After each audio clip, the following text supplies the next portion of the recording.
तो ये दो चीज समझ गए हो ना भाई, ये मत भूलना। आफ्टर मेथड में आई टेस्ट रिजल्ट का यूज करना, बात नंबर 1। और बात नंबर 2 ये मत भूलना, बिफोर मेथड में जो हमने मेथड नाम का आर्गुमेंट यूज किया है ना, क्या है देखो, हमने यहाँ बिफोर मेथड में मेथड एम करके यूज किया है ना। जरा फिर से कह रहे हैं, टेस्टेंजी का जो कोर बिहेवियर है वो समझो। टेस्टेंजी देखो, हर काम करने के लिए उन्होंने कोड लिख रखा। तुम भी चाहो तो अपना टेस्टेंजी बना सकते। सारे फीचर्स ही तो हैं, उन फीचर्स को देने के लिए इन्होंने कुछ एनोटेशंस। एनोटेशन क्या है? एक नाम है, एक नाम रखा। एनोटेशन ऐसा नहीं सिर्फ लिख देने से काम होता है, हर एनोटेशन के बिहाइंड कुछ क्या होता है? कोड होता है। तो जब ये एनोटेशन पढ़ता है उस हिसाब से वहां पे वो क्या करता है? काम करता है। एनोटेशन से वो पहचानता है कि किसके साथ क्या करना है और किसके साथ क्या नहीं करना।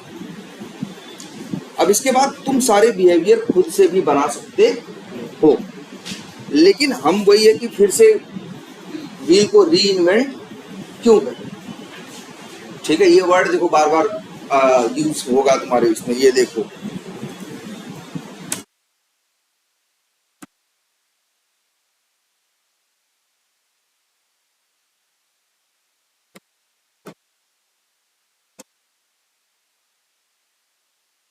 गलत हो गई हूँ। री इन्वेंट का मतलब वही काम फिर से इन्वेंट करने का मतलब क्या है? कुछ नया बनाना। वही चीज हम फिर से क्यों हो, जब ऑलरेडी वो क्या है? बना हुआ वो चीज पड़ी हुई। और साथ में एक बात है टेस्टेंजी का, कि टेस्टेंजी देखो, टेस्टेंजी अपने हिसाब से काम करता है। बिफोर क्लास, बिफोर मेथड, ये सब चलाता है कि नहीं चलाता? और साथ में तुम्हें ये भी ऑप्शन देता है कि चाहो तो ये जो एनोटेशंस वाले मेथड्स हैं यहाँ पे पैरामीटर पास कर सको। सबसे बड़ी चीज यहां से देखो, तुम नहीं पास कर रहे हो आई टेस्ट रिजल्ट, जबकि इस मेथड को तुम कॉल नहीं करोगे। समझो, इसको कॉल कौन करने वाला है? टेस्टेंजी कॉल करेगा। इसे कॉल करेगा कौन? टेस्टेंजी। तुम कॉल नहीं करो तो आर्गुमेंट कौन भेजेगा? टेस्टेंजी। तो जो वो भेज रहा है हम उठा सकते हैं। जैसे हमें आफ्टर मेथड के अंदर ये पता चल सकता है कि जो मेरा टेस्ट केस था वो पास था या क्या था? फेल था। जो हमने यहाँ 1 2 लिखा है, इसकी जगह हम चाहे तो लिख सकते हैं क्या? आई टेस्ट रिजल्ट डॉट, और यहाँ क्या लिख दें? फेलियर। जब वो क्या हो? फेल हो, तब वो क्या ले? स्नैपशॉट, अदरवाइज स्नैपशॉट न। ठीक है, क्या करो? वो और क्या, वहां से हटा दो। वहां रखने का क्या मतलब? हर मेथड के अंदर कॉल किए हो, हर मेथड में कॉल किए हो, वैलिडेशंस में कॉल। भाई 2 टाइप की वैलिडेशन तुम्हारे पास मेथड्स होते हैं, 3 टाइप। याद रखो, कोई भी फ्रेमवर्क होगा, जब भी तुम यूटिलिटी क्लास बनाओगे तुम्हारे पास मेनली 3 टाइप के मेथड्स होंगे। वो 3 टाइप क्या क्या है? वो 3 टाइप है तुम्हारा, नंबर 1 ऐसे मेथड्स जो कुछ एक्शन या किसी फंक्शन या किसी काम से रिलेटेड है, जैसे कहीं क्लिक कर देना, कहीं का टेक्स्ट निकाल लेना, है ना। जो तुम्हारे वेब ब्राउज़र की जनरल मेथड्स जो मतलब एक्शन क्लास की बात नहीं कर रहे हैं, जो जनरली क्या करते हैं? कुछ एक्शन करते हैं, कहीं कुछ टाइप करते हैं, किसी का टेक्स्ट ले आते हैं, ये करते हैं, वो करते हैं। इस टाइप के मेथड्स हैं कि नहीं? एक तो मेथड्स की कैटेगरी ये हो। दूसरे होते हैं मेथड्स किससे रिलेटेड? वैलिडेशन से रिलेटेड, जहां तुम एक्सपेक्टेड और एक्चुअल क्या कर रहे हो? वेरीफाई कर रहे हो। एक्सपेक्टेड भेज रहे होते हो, मेथड के अंदर वो एक्चुअल निकाल के इफ एल्स में क्या कर रहा होता है? मैच कर रहा है। और तीसरी कैटेगरी होती है तुम्हारे पास किससे? वेट से रिलेटेड मेथड्स। तुम्हें वेट करना पड़ता है ना कि भाई इम्प्लिसिटली वेट का हो सकता है, एक्सप्लिसिट वेट का हो सकता है, उसमें भी है। तुम विजिबिलिटी के लिए वेट करना चाहते हो कि इनविजिबिलिटी के लिए वेट करते हो। हम लोग जो हमारी मेन जरूरतें होती है, जेनरिक मेथड क्या कंसेप्ट है बताओ? विजिबिलिटी और और एक सबसे बड़ी उसकी खूबी जानो, देखो सारे मेथड्स हैं सेलेनियम में, काम किसे करना है, सारे सेलेनियम के मेथड्स को करना है ना।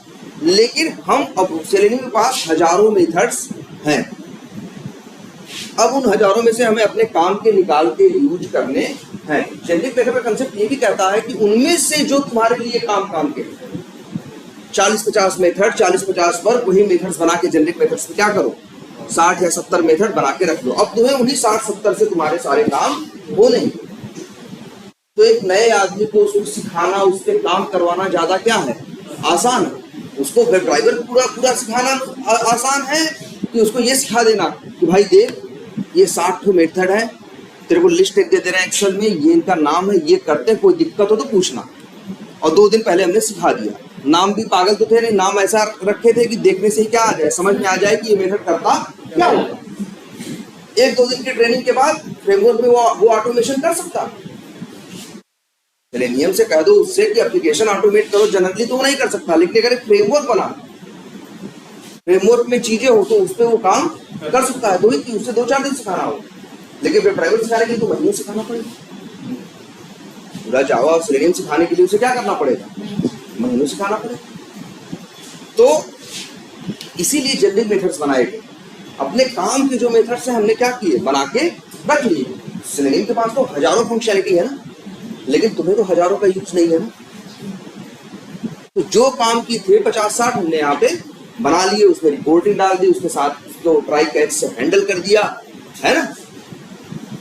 और तो भाई देखो नेट तो ट्राई कैच लगाते, वेट लगा, सब कुछ अलग अलग करते, तो कितनी लाइनें लिखनी पड़ती। एक मेथड के अंदर डायरेक्टली क्या कर दिया तुमने, कर दिया।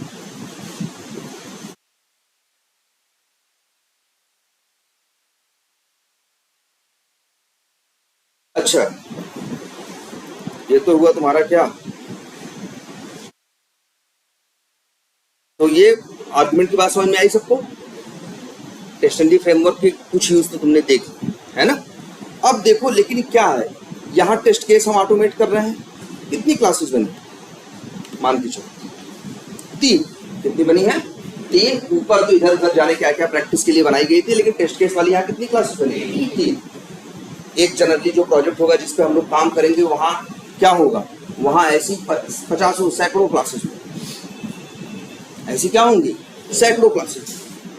जब तुमसे कहा जाएगा रिग्रेशन करो, रिग्रेशन का क्या मतलब होता है कि एप्लीकेशन में कुछ भी चेंजेस आए, उसके बाद उस चेंज के अलावा पूरे एप्लीकेशन को फिर से टेस्ट करना, उसकी ऑलरेडी वर्किंग फंक्शनैलिटी को फिर से टेस्ट करना, क्या है, रिग्रेशन। इसलिए तो ऑटोमेशन कर रहे हैं। जो रिग्रेशन है बार बार पूरा टेस्ट करना पड़ता है, ये हमें, ये मैन्युअली तो संभव है, इसीलिए हम क्या यूज करते हैं, रिग्रेशन। तो रिग्रेशन को ऑटोमेट हमने क्या करते हैं, जनरली ऑटोमेशन से क्या करते हैं, रिग्रेशन के टेस्ट केसेस क्या करते हैं, ऑटोमेट करते हैं, जो बार बार हमें क्या करने होते हैं, चलाने होते हैं। अब तो मेरे पास ऐसे मान लो 400-500 क्या टेस्ट केस, उनको ऑटोमेट करने लगे तो भाई उनके लिए क्लासेस बनानी पड़ी। किसी क्लास में 5, किसी क्लास में 4, किसी क्लास में 3, किसी क्लास में 8, ऐसे ऐसे करके टेस्ट केसेस बन, भाई टेस्ट केसेस थे मॉड्यूल, सब मॉड्यूल वाइज टूटे हुए। उन्हीं के हिसाब से हमने क्या किया, क्लासेस का नाम रखा, और इसके बाद वहां उसके टेस्ट केसेस को हमने क्या किया, ऑटोमेट किया। और ये नोटेशन जानते हो क्या यूज किया, @टेस्ट, यही नोटेशन यूज किया ना। तो लेकिन ये 3 है ना, अब ये समझिए है तो कितने, 3, 30, 40, 50, 60, 70, 80 होंगे। तो अभी रन करने का क्या करते हो, यहीं से डायरेक्ट क्या करते हो, रन करते। एक क्लास रन होती है ना, तुमसे कोई कहेगा पूरा रिग्रेशन रन करो, और पूरे रिग्रेशन में तुम्हारे सूट में जितना तुम ऑटोमेट किया वहां 80 क्लासेस हैं, तो क्या क्लिक करके 80 बार तो रात भर बैठे रहोगे। हम तो चाहते हैं एक बार चलाएं और चले जाए, और ये 400 के 400 चल जाए। ये कैसे मैनेज, तो टेस्टनजी ने इसके लिए कहा कि इसके लिए आपको टेंशन लेने की जरूरत नहीं है। अगर आपको कई क्लासेस चलानी है, जो भी कुछ करना है, तो हम आपको बता रहे हैं, एक फाइल बनाइए। कैसी बनाइए, क्या बनाइए, फाइल। और वो फाइल बनाइएगा कैसी फाइल, XML फाइल। देखिए एक्सएमएल फाइल कैसी होती है, चलो एक बनाते हैं। उन्होंने कहा सोचो जैसे यहाँ पे मेरे 3 टेस्ट केसेस हैं, हम एक एक करके रन कर रहे हैं अभी ना, लेकिन अगर हम यहाँ न्यू जाते हैं और क्या करते हैं, फाइल का नाम क्या रखते हैं, testng डॉट एक्स। ध्यान से समझो, इन लोगों ने, अच्छा यहाँ दिखा रहा है कि ऑलरेडी एग्जिस्ट है, ठीक है।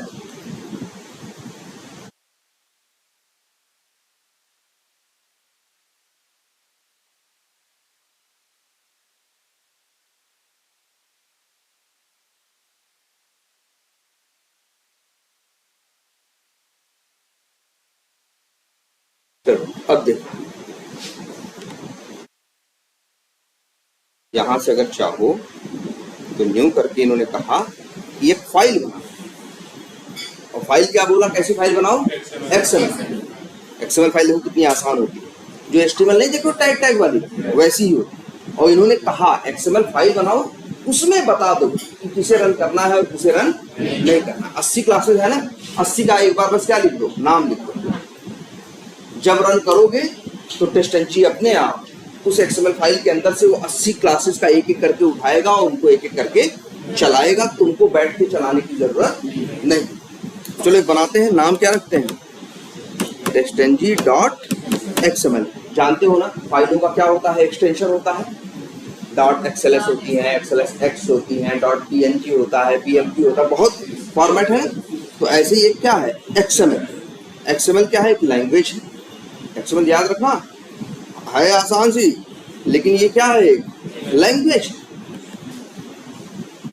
क्या है, एक लैंग्वेज है, और इसका नाम है क्या, एक्सटेंडेड मार्कअप लैंग्वेज। इसका नाम है क्या, एक्सटेंडेड मार्कअप लैंग्वेज, इसीलिए इसका नाम क्या है, एक्सएमएल। इसमें जैसे सिस्टम पे जब भी कुछ क्या होता है, अच्छा ये बताओ भाई, सिस्टम पे क्या है, डेटा ही तो है। डेटा इधर से उधर हम लोग क्या करते हैं, भेजते हैं कि नहीं भेजते, किसमें भेजते हो बताओ। जैसे कुछ डिटेल तुम एक्सेल फाइल में डाल के भेज देते हो, कुछ मेल में लिख के भेज दो, ऐसे भेजते हो ना। ऐसे ही डेटा को रखने का एक तरीका भर है। जैसे एक तरीका ये है डेटा रखने का, दिखाते हैं, इसे लिखो, फर्स्ट नेम कामा, लास्ट नेम कामा, सपोज करो एज ऐसे कामा,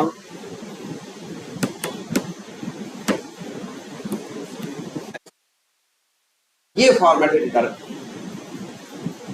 देखो डेटा रखने का मतलब, देखो डेटा रखना था ना, ऐसा कुछ रखा जाए जो सबको समझ में आए। क्या समझ में आ रहा है कि सबसे पहले क्या होंगे, कॉलम के क्या होंगे, नाम होंगे, और ये फर्स्ट देखो 3 कॉलम है, तो 3 यहाँ कॉमा लगाए हैं, और नीचे यहाँ वैल्यूज है। तो फर्स्ट नेम क्या हो गया, ABCD, लास्ट नेम क्या हो गया, XYZ, एज क्या हो गया, 27। इन्होंने एक तरीका इजाद किया कि ऐसे डेटा रखा जाए। इसे बोलते हैं, जानते हो, इस फॉर्मेट को बोलते हैं क्या, CSV। क्या बोलते हैं, CSV, याद रखना भाई। अरे यार ऐसे नहीं भाई, काम करोगे तो ये भी कहेंगे ना कि उसकी देखो एक CSV फाइल होगी, या एक CSV फाइल बना दो, तब तुम पूछोगे कि ये CSV क्या होता है ना। जबकि ये क्या है, एक कॉमन फॉर्मेट है। ये क्या है, कॉमन फॉर्मेट है।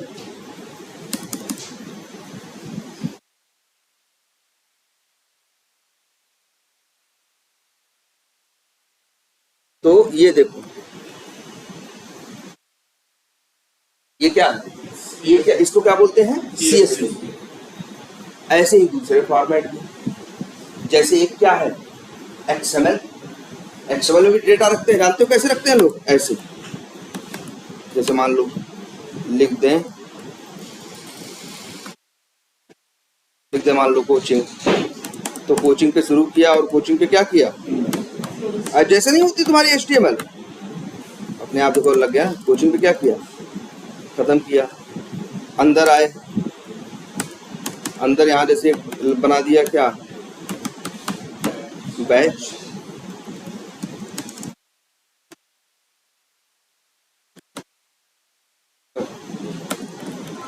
बैच।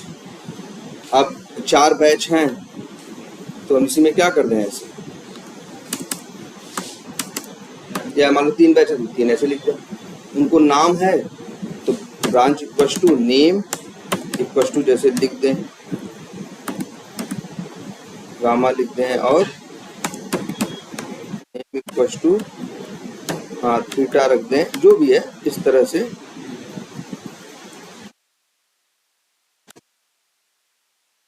मान लो सिग्मा। अब ये बताओ, ये देख कि कुछ याद आ रहा है, ये देख के ऐसा कहीं कुछ देखा है कहाँ? HTML फाइल, उसमें भी तो ऐसे क्या होते हैं, टैग होते हैं, और क्या होते हैं, टैग होते हैं, और नेम इक्वल टू गामा, जो ये क्या है, एट्रीब्यूट और वैल्यू, याद करो। और या यहाँ पे दे सकते हैं क्या,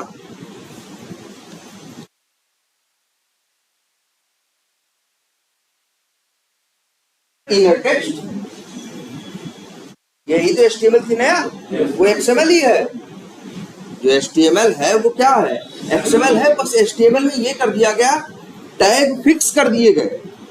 टैग्स के मतलब क्या कर दिए गए, फिक्स कर दिए कि भैया HTML का मतलब ये होगा। बटन बनानी है तो टैग क्या यूज करना पड़ेगा, इनपुट या बटन। इमेज के लिए IMG, लिंक के लिए A, हर चीज का मतलब क्या कर दिया, फिक्स कर दिया, और सारी दुनिया उसे मानती है। ये है देखो XML। XML भी वही तो कह रहे हैं, XML को कंसेप्ट को यूज किया और टैग्स की मीनिंग क्या कर दी, फिक्स कर दी। उसी को क्या बोलने लगे, HTML है। वो XML ही है जो तुम्हारी HTML है, वो भी क्या, बस वहां टैग क्या है, फिक्स है। यहाँ टैग तुम अपने हिसाब से बना सकते हो। ये किस लिए थी ये लैंग्वेज, ये जो लैंग्वेज इन्होंने इजाद की कि भैया टैग पे शुरू होगी, टैग पे खत्म होगी। और जैसे यहाँ देखो, ये पेरेंट हो गया, चाइल्ड, ये सब कंसेप्ट देख रहे हो ना। तो यहां से भी डेटा, और भाई जैसे ये XML है, हम डेटा लिख रहे हैं, तुमको हमने समझा दिया भाई इस डेटा के बारे में कि ये डेटा तुम्हें क्या करना है, ये डेटा होता क्या है, कैसे इसको पढ़ना है, देखो कितना आसान है। और जैसे मान लो यहाँ स्टूडेंट हैं बैच में, तो जैसे ऐसे कर सकते हैं। ऐसे तो HTML होती है, याद करो। कुछ चाइल्ड के अंदर चाइल्ड होते हैं कि नहीं होते। जैसे ये देखो यहाँ पे लिख दें, फिर क्या,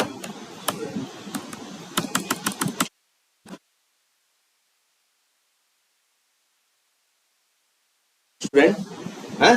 यहाँ भी चाहो लिख दें नेम इक्वल टू जैसे रवि लिख दें, और लिख दें एट्रीब्यूट अपने हिसाब से रखें। हाँ, एज इक्वल टू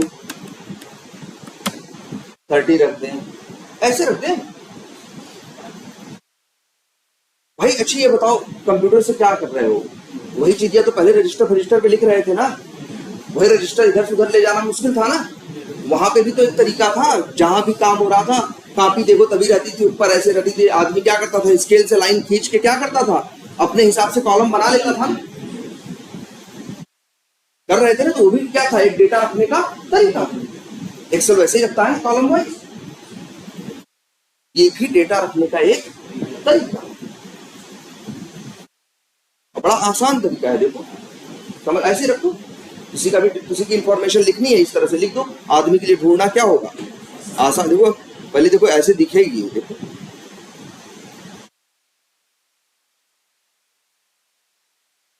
ये देखो ऐसे है। साथ साथ समझ में आ रहा है ना। जिस बैच का जो डेटा देखना है हम आराम से जाके देख सकते हैं। ओपन करेंगे, ओपन होगा, है ना। उसके अंदर जो डेटा होगा, उसका चाइल्ड, उसका स्टूडेंट हो, फिर उसका चाइल्ड कुछ भी हो, इस तरह से पूरा डेटा रखा गया है। आदमी भी पढ़ सकता है। आगे आप लोग अच्छा एक्सेल से रीड करने का कोड देखे ना। आपको एक चीज ये भी सीखनी है, क्या,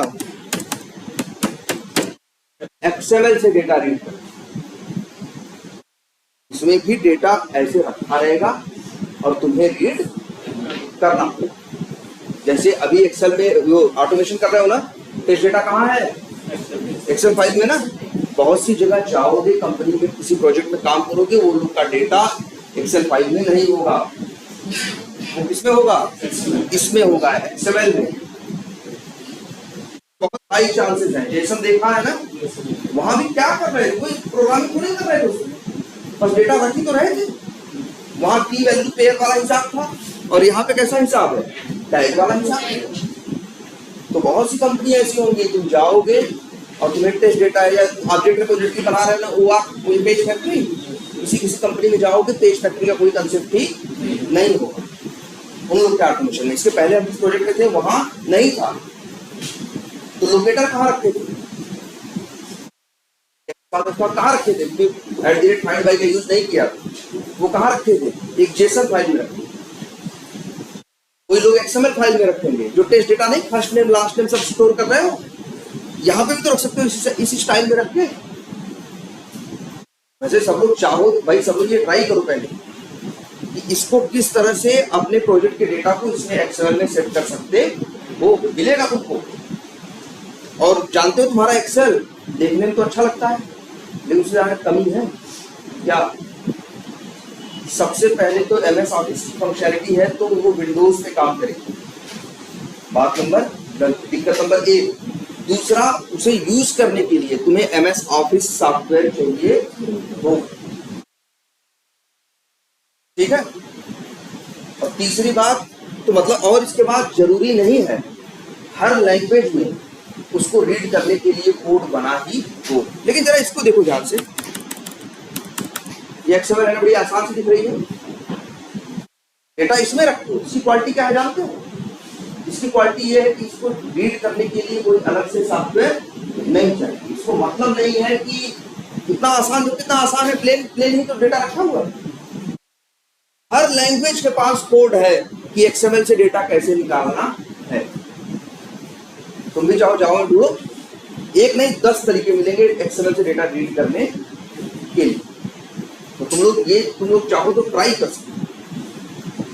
सब लोग ये ट्राई करो कि जो डेटा है शिफ्ट करो, डेटा किसमें डाल दो?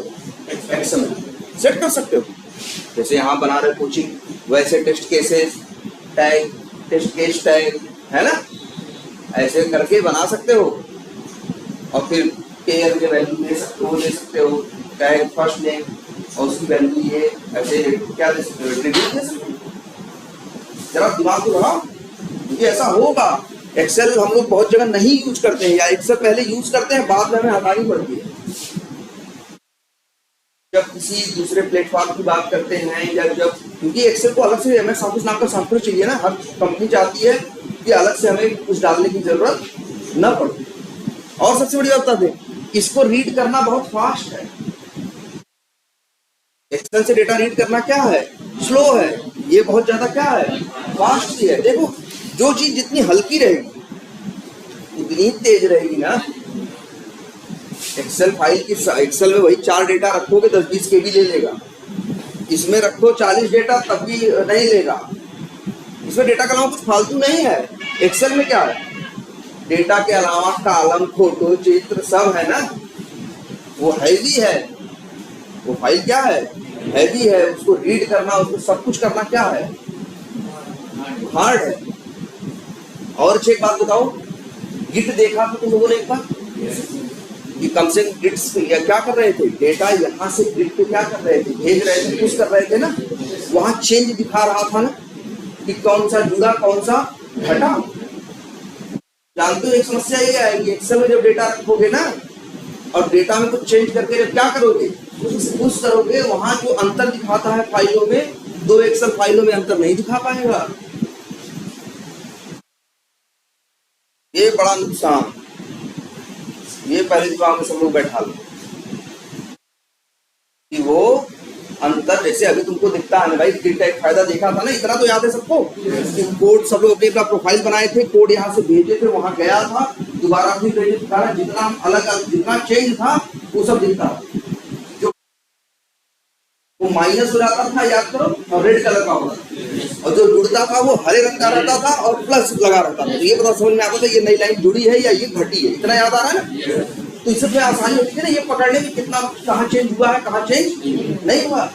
लेकिन एक्सेल मान लो डेटा और फिर बाद में डेटा चेंज करके फिर से उसकी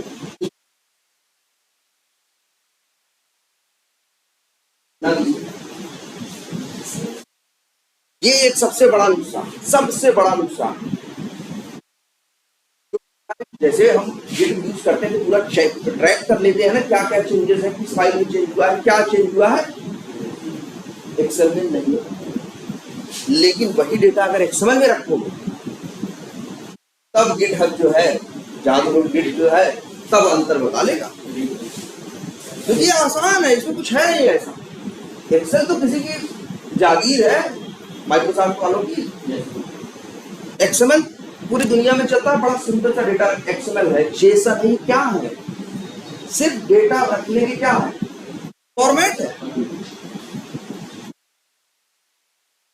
क्या करें, क्यों नहीं दिखाएगा? क्योंकि एक्सेल, अच्छा ये बताओ, ये एक्सएमएल फाइल दिख रही है, इसको कहीं भी खोलोगे खुल जाएगी ना? पहले तो ये जान लो, चाहे मोबाइल पे खोलो, चाहे लाइनक्स पे खोलो, मैक पे खोलो, या उस पे एप्पल पे, चाहे जहां खोलोगे खुल जाएगा, जितना है दिखने लगेगा। लेकिन एक्सेल को ओपन करो तो पहले कहेगा तुम्हारे सिस्टम पे एमएस ऑफिस है या नहीं। जबरदस्ती करके उसे नोटपैड में खोलने की कोशिश करोगे तो पता नहीं क्या दिखाई देगा।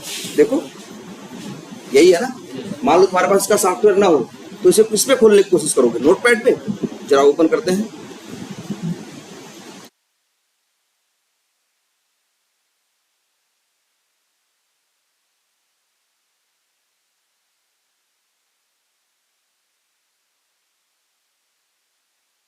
ये है डेटा पे,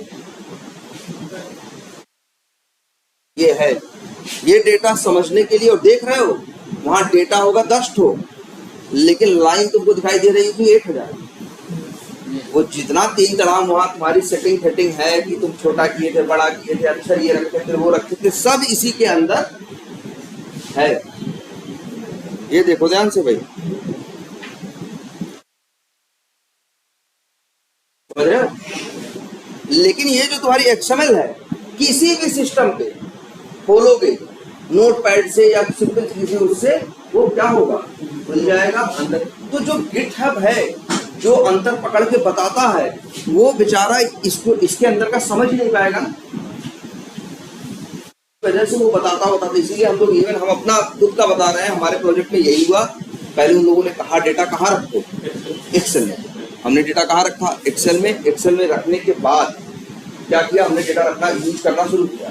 धीरे धीरे टाइम बढ़ता गया। जब थोड़ा डेटा था, नया नया डेटा आ रहा था, तब कोई टेंशन नहीं थी। हम लोग डेटा क्या करते गए भाई, वो अंतर बताता नहीं था, देख खुद से करते गए। धीरे धीरे जब डेटा बढ़ता चला गया, तब अब जब कुछ भी डेटा कहीं वहाँ चेंज हो रहा है, वहाँ चेंज हो रहा है, तो हम लोग को बड़ी मशक्कत लगती थी। दोनों फाइलों में खुद अंतर ऐसे ऐसे करके ढूंढना पड़ता था, यार कहाँ चेंज हुआ है, कहाँ चेंज नहीं हुआ। जैसे कोई चीज चल रही है, नहीं चल रही, देखते थे ना क्यों नहीं चल रही, तो बड़ा मशक्कत लगती थी, या चेंज हमको देखना पड़ता था। पता चला हमने चेंज किया, वहां उसने अपडेट तो किया नहीं, यहाँ उसने अपडेट तो किया नहीं, बस नई फाइल रख दी। हम नई फाइल में हो सकता है वो सही डेटा, पुराना डेटा हमने कुछ गड़बड़ कर दिया, कुछ पता हमें नहीं चले, तो हमने साथ ये होने रखा। अंतिम में फिर ये कहा गया डेटा को किसमें रखा जाए, CSV। CSV बड़ा आसान से दिखा ना, कामा कामा करके। CSV क्वालिटी ये है, नोटपैड पे खोलो तो कामा कामा करके साफ साफ दिख जाता है। अगर ओपन विथ करके MS ऑफिस जैसे किसी सॉफ्टवेयर से खोलो तो अलग अलग टेबल जैसा भी दिख जाता है। ये उसकी क्वालिटी है। जैसे ये देखो, ये CSV फाइल है इनके सिस्टम पे, ये देखो है ना। इसको चाहे देखो, राइट क्लिक करो, सेम फाइल हम ओपन विथ करते हैं किससे, नोटपैड से।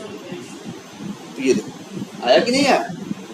इन्होंने 5 कॉलम बनाए हैं, name, state, pin code, city, mobile number, और नेम के आगे मनीष दिया है और रमेश दिया है, कॉमा करके कोई दूसरी वैल्यू नहीं, मतलब दूसरे के लिए कोई डेटा नहीं है। इसमें जो भी डेटा होगा हर चीज कॉमा से क्या होगी, सेपरेटेड।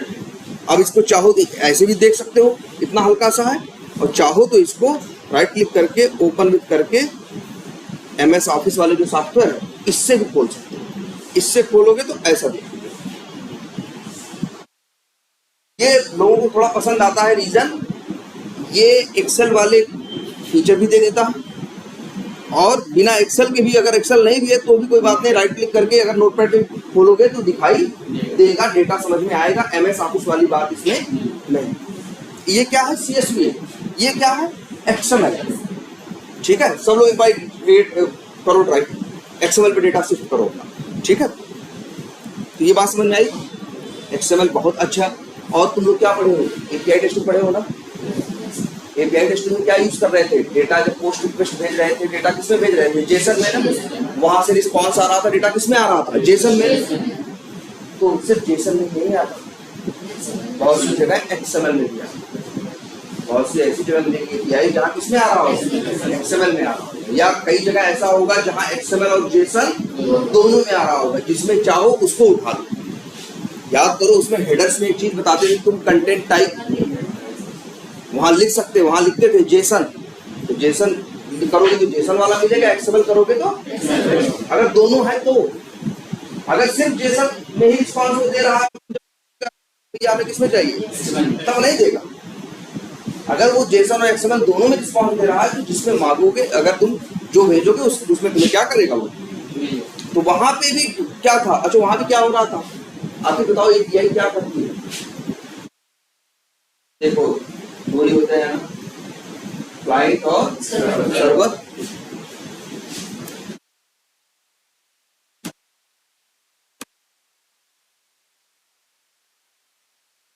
दो ही होते हैं ना? ऐसे होते हैं क्या तुम्हारे? ये हो गया तुम्हारा एक क्लाइंट, ऐसे तुम्हारा क्या हो गया? दो क्लाइंट, तीसरा ये हो गया तीन। ये सब कौन है? क्लाइंट। क्लाइंट मतलब हम तुम। जैसे तुम फ्लिपकार्ट यूज कर रहे हो, तुम क्या हो? क्लाइंट। तुम क्या हो? क्लाइंट। लेकिन सर्वर को यूज करने के लिए क्लाइंट ऐसे नहीं बन जाते। तुम्हें क्लाइंट बनने का, क्लाइंट का एक सॉफ्टवेयर चाहिए, और कौन? Google Chrome. गूगल क्रोम ही तो तुम्हें क्या बनाता है? क्लाइंट। भाई वो है सर्वर, रिस्पांस देने के लिए बैठा है, लेकिन क्लाइंट बनने के लिए पूछोगे ना उससे, क्लाइंट बनके, तो उसके लिए कौन सा सॉफ्टवेयर यूज करते हो? तो वो एक क्लाइंट सॉफ्टवेयर है। समझो क्या है? क्लाइंट सॉफ्टवेयर है। और ऐसा नहीं है कि गूगल क्रोम सिर्फ फ्लिपकार्ट के लिए काम करता है, अमेजन के लिए नहीं करता, सबके लिए करता है ना? तो ये मान के चलो, कोई भी एक कंपनी जैसे फ्लिपकार्ट हो, या ये मान लो तुम्हारा वी टाइगर है, तुम्हारा क्या है? वी टाइगर है। तो ये हो गया तुम्हारा क्या? क्लाइंट। और इधर हो गए तुम्हारा क्या?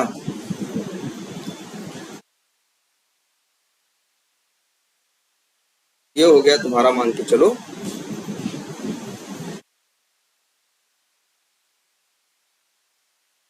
ये हो गया तुम्हारा क्या? सर्वर। ये हो गया तुम्हारा क्या? सर्वर। ये दो चीज होती है ना, क्लाइंट और सर्वर। क्लाइंट हम सब हैं, सर्वर कहीं रखा है। और वी टाइगर वाले केस में क्या है? क्लाइंट भी तुम ही हो और सर्वर भी तुम ही। क्लाइंट भी तुम ही हो और सर्वर भी तुम ही। तो ये तुम्हारी आंख के सामने है। हमने क्या किया है? तीन मेरे पास क्या है? तीन या कई हजारों क्या है? क्लाइंट है, और एक क्या है? सर्वर है। सर्वर पे क्या होता है? सर्वर पे ऐसा थोड़ी, सर्वर पे क्या होता है? डेवलपर कोड लिखता है। सर्वर पे डेवलपर क्या लिखता है? कोड लिख के रखता है ना। कोड क्या लिखता है भाई? मान लो जावा में डेवलपमेंट हो रहा है, तो क्या करेगा? वो भी बनाएगा क्या? क्लास। वो भी बनाएगा क्या? मेथड। क्या नाम रखेगा क्लास का? अरे जैसा काम होगा, जिस चीज के लिए काम कर रहा होगा वैसा उसका नाम रखेगा। अगर वी टाइगर की बात कर लो, फंक्शनलिटी है कि नहीं तुम्हारे पास कि अकाउंट बनता है, अकाउंट सर्च होता है, ये सारी फीचर काम करते हैं ना। वहां जाके अकाउंट बनाते हो तो अकाउंट बन जाता है, वहां से अकाउंट डिलीट करते हो तो अकाउंट क्या हो जाता है? डिलीट हो जाता है। वहां के फोटो और बटन में कोई क्वालिटी थोड़ी ना है। फोटो और बटन में कोई क्वालिटी नहीं है, उनकी वजह से थोड़ी डिलीट हो रहा है। तुम देखते हो ना, वी टाइगर खोलो या फ्लिपकार्ट खोलो, जाओ वहां से परचेज बटन पे क्लिक करो और क्या हो जाता है? वो परचेज हो जाता है कि नहीं? तो भाई कैसे, तुम तो क्लाइंट है, तुमने क्या भेजी, रिक्वेस्ट भेजी। रिक्वेस्ट किसके पास पहुंचती है, रिक्वेस्ट पहुंचती है सर्वर के पास। ये मान लीजिए एक रिक्वेस्ट पहुंची,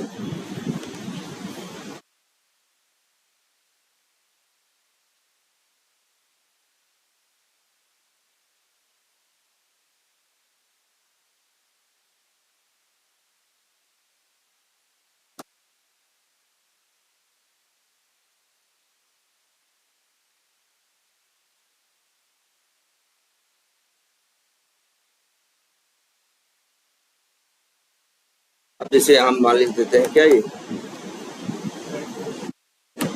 रिक्वेस्ट कौन भेज रहा है, ये अकेला नहीं भेज रहा है, सभी अपनी अपनी रिक्वेस्ट भेज। इसके बाद ये रिक्वेस्ट पहुंचती है, ठीक है, यहाँ पे कहाँ पहुंचती है, यही सर्वर है, यहीं पे डेवलपर का क्या रहता है, कोड। जैसे मान लो वी टाइगर की बात, तो वी टाइगर में एक फंक्शनैलिटी है क्या, कि अकाउंट क्रिएट करता है। अकाउंट क्रिएट करता होगा भाई जो डेवलपर है, जानते हो डेवलपर ने यहाँ आया होगा, उसने एक मेथड बनाया होगा यार, पब्लिक वाइड क्रिएट अकाउंट। ये बात समझो भाई, डेवलपर ने क्या बनाया होगा। जैसे मान लो जावा में डेवलपमेंट हो रहा है तो क्लास बनाई होगी, क्लास के अंदर क्या बनाया होगा, मेथड बनाया।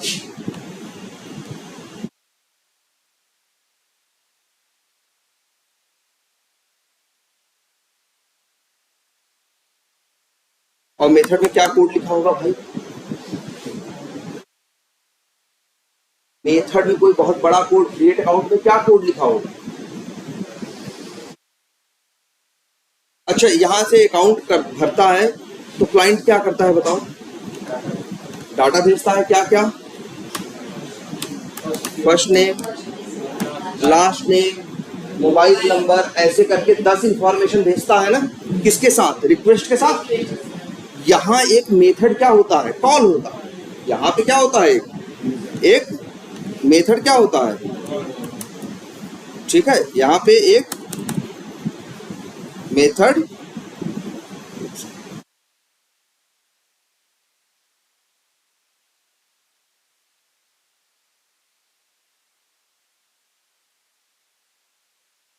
चलो, यहाँ पे एक मेथड क्या होता है, कॉल होता है। इस मेथड में क्या कोड लिखा होता है, गेस करो। इस मेथड में कोई बहुत बड़ा डेवलपर का कोई काम, बहुत मुश्किल काम नहीं है, यहाँ बड़ा आसान सा कोड लिखा होगा। रिक्वेस्ट से सारा डेटा गया ना, डेवलपर ने एक मेथड बनाया, मेथड में क्या रखे हैं, आर्गुमेंट, जो डेटा क्रिएट अकाउंट मेथड है, इसमें 8 डेटा चाहिए, तो इसमें मान लो क्या है, 8 आर्गुमेंट है, 8 वैल्यू वहां से आती है, 8 आर्गुमेंट पे क्या आती है, चलिए आती है। उन 8 वैल्यू को लेता है, जहाँ करो डेटाबेस लोगों ने देखा था, नया डेटाबेस में नया डेटा कैसे डालते थे, इंसर्ट करके क्वेरी थी ना भैया, सेलेक्ट थी ले आने की, इंसर्ट थी नई नया डेटा डालने की, अपडेट थी अपडेट करने की, डिलीट थी डिलीट करने की, 4 टाइप की तो क्वेरी थी। तो डेवलपर ने सिंपल सा कोड लिखा होता है, पिक्चर से कितना डेटाबेस से कनेक्टिविटी का, बड़ा आसान सा कोड होता है, दिखाएंगे 4 लाइन का कोड है, और फिर वो इतना लिखा होता है, एक क्वेरी बनाता है, एक क्वेरी बनाया जाता है, इसका नाम था जैसे सिलेक्ट, वो इंसर्ट, और फिर इसके बाद कॉलम का नेम और जो वैल्यू वहां से भेजी है, और उसका टेबल का नाम। तो बस इसका डेवलपर का कोड चलता है। यहाँ पर समझ लो क्या है, यहाँ पे थोड़ा सा, यहाँ पे क्या है, जावा के थोड़े क्या लिखे हुए हैं, लॉजिक लिखे हुए हैं, डेटाबेस में कोड इंसर्ट करने का क्या लिखा गया है, कोड लिखा गया। और फिर जानते हो क्या होता है, फिर यहीं पे पीछे सर्वर पे ही एक चीज होती है जिसे क्या बोलते हैं, डेटा बेस। देखा है ना क्या होता है, तो वो सारा डेटा ये मेथड क्या करता है, यहाँ ले जाके क्या कर देता है, स्टोर कर देता है। यही होता है, और इसके अलावा कुछ नहीं होता। डेवलपर ने बस इतना ही कोड लिखा है कि जो रिक्वेस्ट आ रही है, रिक्वेस्ट में से डेटा, रिक्वेस्ट भाई 2 टाइप की होंगी, कौन कौन सी, अगर मेनली कहे देखें तो कितने टाइप की होंगी, 2 टाइप। कौन सी, एक का नाम है क्या, गेट। एक गेट का काम क्या है, डेटा लाना। जब डेटाबेस से हम डेटा लाते हैं तो इसको क्या बोलते हैं, गेट रिक्वेस्ट। जब हमारा डेटा जाके डेटाबेस में क्या होता है, स्टोर होता है, तब हम बोलते हैं क्या, पोस्ट। डेटाबेस से आएगा तो गेट, डेटाबेस में जाएगा तो पोस्ट। बात समझ आई? तो यही डेटाबेस समझ लो, इसको ऐसे कर दे तो ये कोड यहाँ किससे जुड़ा हुआ है, इससे, और ये तुम्हारा क्या है, डेटा बेस, जहां टेबल में सारा डेटा, यही तो हो रहा है। अब इसने कर दिया और तुमको रिस्पांस में क्या किया, फिर इसके बाद ध्यान से देखो, इसके बाद इसने रिस्पांस भेजा।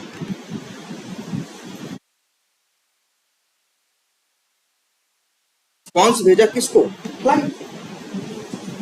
जिसमें रिस्पांस में उसने क्या किया, रिस्पांस में ध्यान से समझो, उसने HTML लिया, उसने क्या लिया, HTML लिया, और जो अपना मैसेज था कि अकाउंट क्रिएट हो, ये वही रिस्पांस बना के क्या कर दिया, रिस्पांस पेज भेज दिया, तुम्हारे सामने दिखा कि जैसे सेव किया, क्या हो गया, वो तुम्हारा अकाउंट बन गया और मैसेज आ गया कि account has been created successfully.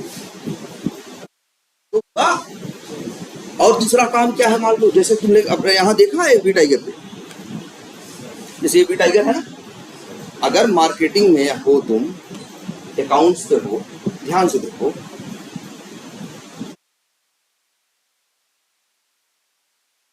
मान लो हम इस अकाउंट्स पे क्या करें, क्लिक करें, इस अकाउंट्स पे क्या करें, क्लिक करें, चलो यहाँ, या फिर ये देखो,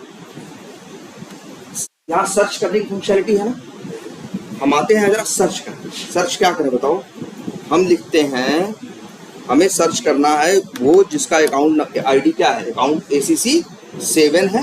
कहाँ सर्च करना है, अकाउंट नंबर पे, और सर्च नाउ बटन पे क्या किया हमने, क्लिक कर दिया, आ गया सर्च होके ना। फंक्शनलिटी ये काम कर रही है ना, कैसे काम कर रही होगी जरा सोचो। यहां से भी क्या हो रही है, एक रिक्वेस्ट जा रही है, यहां से भी मान के चलो एक क्या जा रही है, रिक्वेस्ट जा। उस रिक्वेस्ट में दो डेटा है भाई, उस रिक्वेस्ट में दो डेटा है, और वो दो डेटा क्या है, ये सर्च फॉर, क्या सर्च करना है, और इन किसमें, अकाउंट नंबर। ऐसा नहीं नाम में ACC 7 वर्ड मत सर्च करना, कहाँ सर्च करना, अकाउंट नंबर। ये सर्च नाउ पे जब क्लिक कर रहे हैं ना, रिक्वेस्ट जा रही है, और रिक्वेस्ट में दो डेटा जा रहा है, क्या सर्च क्या करना है, और सर्च किसमें करना है। देख लो भाई ध्यान से, ये रिक्वेस्ट भी, यहां भी उसने जानते हो क्या किया होगा, यहां भी उसने एक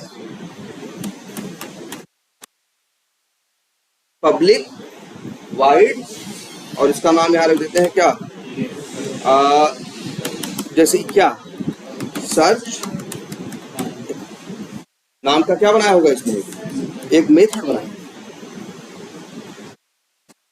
उस मेथड के अंदर जानते हो क्या किया होगा, कोड लिखा होगा। कोड क्या लिखा होगा, कुछ नहीं, वही थोड़ा बहुत जावा का क्या, भाई देखो रिक्वेस्ट से दो चीजें आ रही ना, यहां भी ये क्या जा रही है, एक रिक्वेस्ट जा रही है ना, और रिक्वेस्ट में कितनी चीजें हैं, दो, कि सर्च किससे करना है, मतलब क्या ACC 7, और क्या भेज रहे थे, अकाउंट नंबर। यही तो डेटा जाएगा ना, कहाँ पहुंचेगा, मेथड के पास। मेथड भी क्या करेगा, मेथड ऐसे डेटा ले लेगा। यहाँ भी दो पैरामीटर होंगे यार, ये डेवलपर कोड की बात बता रहे हैं, बहुत बड़ा काम नहीं है। दो उसके पास क्या होंगे, पैरामीटर होंगे, अंदर उन डेटा को लेता होगा, थोड़ा बहुत अगर जावा कुछ लॉजिक करा लगाना है तो लगाता होगा, नहीं तो फिर वही एक डेटाबेस वाला कोड वो करता होगा, क्वेरी कोड के सहारे डेटाबेस में क्वेरी चलाता होगा। दिखाएंगे, बड़ा आसान काम है, 4 लाइन का काम। तो वही वो मेथड क्या करता है, वो कॉल करता है और क्वेरी ये लिखता है कि सेलेक्ट स्टार फ्रॉम अकाउंट, नहीं सर, सेलेक्ट वो अकाउंट नंबर, या जो भी नहीं, ऐसे पूरी नहीं सारी डिटेल लेके आ रहा है ना, तो select star from account where, अब वेयर लगाएगा तो वेयर अकाउंट नेम क्या हो, 7 हो, और मे भी करो, तुम लोग देख थे ना, हैविंग या कोई क्वेरी लगा के जिससे वो मिल जाए, जो अकाउंट नंबर में जाके क्या सर्च करे, किसका अकाउंट नंबर है। तो क्वेरी से रिजल्ट आ जाएगा। जब क्वेरी से रिजल्ट आएगा तो कहाँ आएगा बताओ, ध्यान से देखो। जो क्वेरी से रिजल्ट आएगा वो कहाँ जाएगा, मेथड के पास। भाई मेथड ही तो, मेथड ने क्या किया बताओ, मेथड ने पहले यहाँ क्या की, डेटाबेस में क्वेरी फायर की, उससे क्वेरी का क्या मिला, रिजल्ट मिला। कहाँ आया, मेथड के अंदर। अब कैसे निकालेगा बाहर,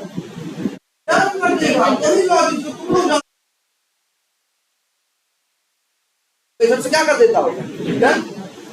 और वही चीज फिर रिस्पांस में आके और कहाँ चली जाती है, क्लाइंट के पास। तुम देखते हो। और ये अच्छा, ये जो यहाँ आता है रिस्पांस, रिस्पांस में क्या रहता है, डेटा तो आ गया, किसी डिटेल है,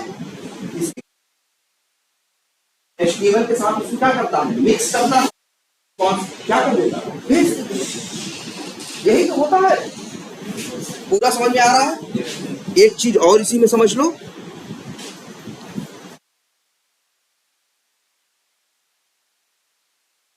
कि यही मान के चलो, डेटा लेके इसके बाद वो क्या करता है, ये भी मान लो सर्वर का ही पार्ट है। ये जो एरिया पूरा इधर का है वो किसका है, सर्वर का।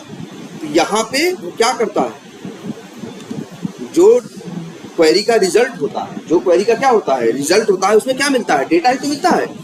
डेटा को किसके साथ, प्लस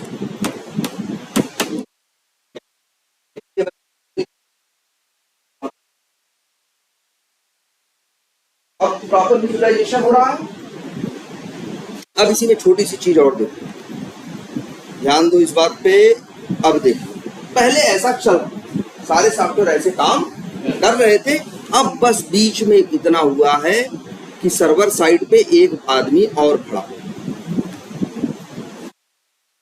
इसी को बोला गया क्या, एपीआई। ऐसा थोड़ी ना है एपीआई आ गई तो ये कोड खत्म हो गया। अब भी पीछे जावा का कोड लिखा है, मेथड लिखा है, सब कुछ लिखा है। जो पहले लिखा था वही अब भी लिखा, बस बीच में एक लेयर, एक चीज और डाल दी और उसी को क्या बोला, मंत्र है, कुछ नहीं। एपीआई क्या ऐसे पे कंसेप्ट है जैसा पहले चल रहा था। भाई क्लाइंट सर्वर पहले भी था, अब भी है। सर्वर साइड पे एक आदमी और एक्स्ट्रा आ गया है बीच में, जिसे क्या बोला गया है, एपीआई। अब क्या होता है, जो रिक्वेस्ट जाती है सीधे नहीं पहुंचती मेथड के पास। पहले क्या पहुंचती थी, मेथड के पास सीधे पहुंचती थी। अब वहां कोड के पास सीधे नहीं जाती, वो पहुंचती है किसके पास, एपीआई के पास। जो अब रिक्वेस्ट के साथ क्या होगा, डेटा होगा या कुछ भी होगा, जो होगा वो किसके पास पहुंचेगा, एपीआई। एपीआई उसको क्या करेगा, लेगा। लेने के बाद उसके करस्पॉन्डिंग जो मेथड है वो मेथड क्या कर देगा, कॉल कर देगा। आखिर बताओ, रिक्वेस्ट जा रही थी तो कोई मेथड ही चलके काम कर रहा था ना, पहले मेथड के पास सीधे पहुंच रहा था, ऐसे ही वो कहता है कि भैया तुम जो रिक्वेस्ट है तुम्हारी हमें बताओ ना, और जो डेटा चाहिए हमें दो। अगर तुम्हारा भेजा गया डेटा सही है, मतलब जैसे 4 डेटा मांग रहा है, चारों मैंडेटरी है, 3 ही भेजो, तो डेटा क्या भेजा, तुमने कम भेजा ना, तो सेव होता है। अगर जाओ अकाउंट बनाओ और अकाउंट नेम ना डालो जो मैंडेटरी फील्ड है, अकाउंट सेव होगा, नहीं होगा ना। तो कैसे क्या होता है, इसमें भी होता है। रिक्वेस्ट जाती है, एक डेटा के साथ जाती है, सर्वर पे मेथड बैठा है जो 2 डेटा मांग रहा है, उसको नहीं मिलता, उसको नहीं मिलता भाई। तो वो तुरंत क्या करता है, एक एरर मैसेज बनाता है लाल रंग का, और एक एरर मैसेज आता है HTML में, और रिस्पॉन्स दे देता है क्या कि भैया अकाउंट नेम, या तुम्हारे यहाँ क्या हो रहा है, पॉपअप आ रहा है, या account name can not be, या ये रेड कलर से लिखा आ जाए कि account name can not be blank. वहां भी क्या है भाई, पहले भी हो रहा था, अब भी हो रहा है, बस बीच में कौन, एपीआई पहले कहता है कि ये क्या ले आए, तो हम मेथड कॉल करें।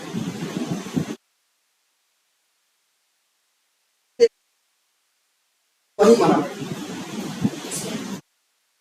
क्या कर देता है, मना कर देता है, भैया आपका डेटा क्या है, खराब है, ठीक है, और तुमको एक 400 वाली क्या आ जाती है, एरर आती है, भैया क्या है, बैड रिक्वेस्ट है, ऐसे आ जाती है ना। तो बस एपीआई यही है भाई, बीच में जो बैठा है, बस ये कह रहा है कि अब जो भाई अच्छे बताओ, हर सॉफ्टवेयर के डेटा जाता है, डेटा आता। अरे यार ये पेज खुला है, पेज पे क्या दिख रहा है? डेटा ही दिख रहा। जो सब कुछ दिख रहा है वो क्या है? डेटा। रिक्वेस्ट में चीजें डेटा जाता है और रिस्पॉन्स पे डेटा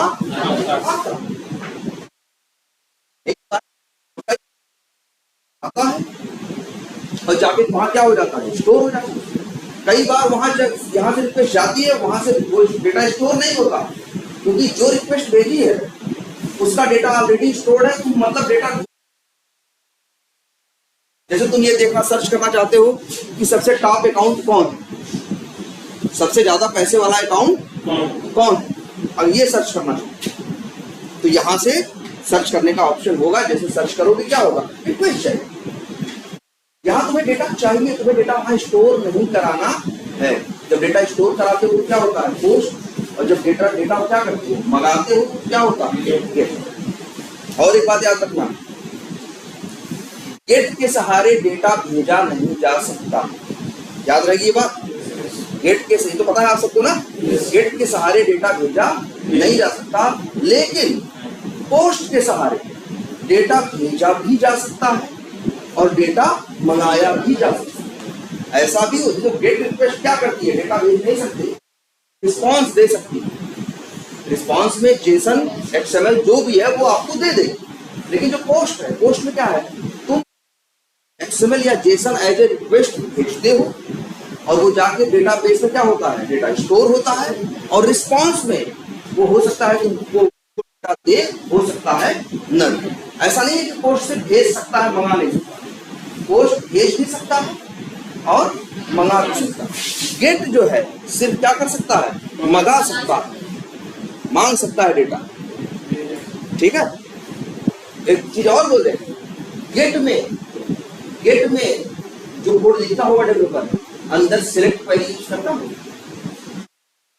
डेटाबेस में डेटा क्या कर रहा है? उठा के दिखा रहा है ना। और जो पोस्ट होगी वहां वो होती है ना, एक सेलेक्ट होती है और एक क्या होती है? इंसर्ट। वहां इंसर्ट वाली क्वेरी होगी और प्लस सेलेक्ट वाली। दो रिस्पॉन्स भी तो दे सकता है। पोस्ट जो है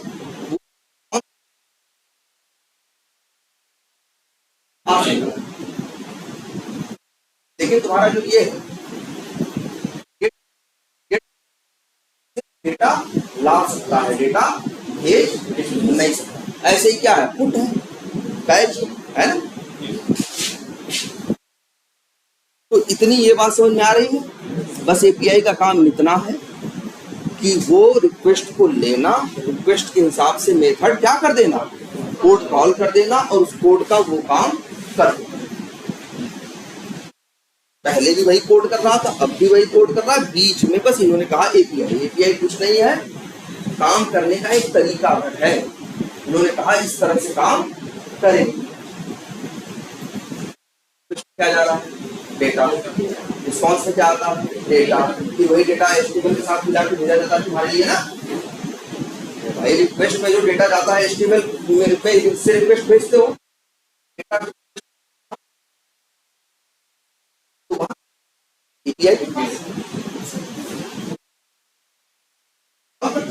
कॉल करने के बाद उसे पूछता है, कुछ डेटा क्या मिलता है? रिजल्ट मिलता है।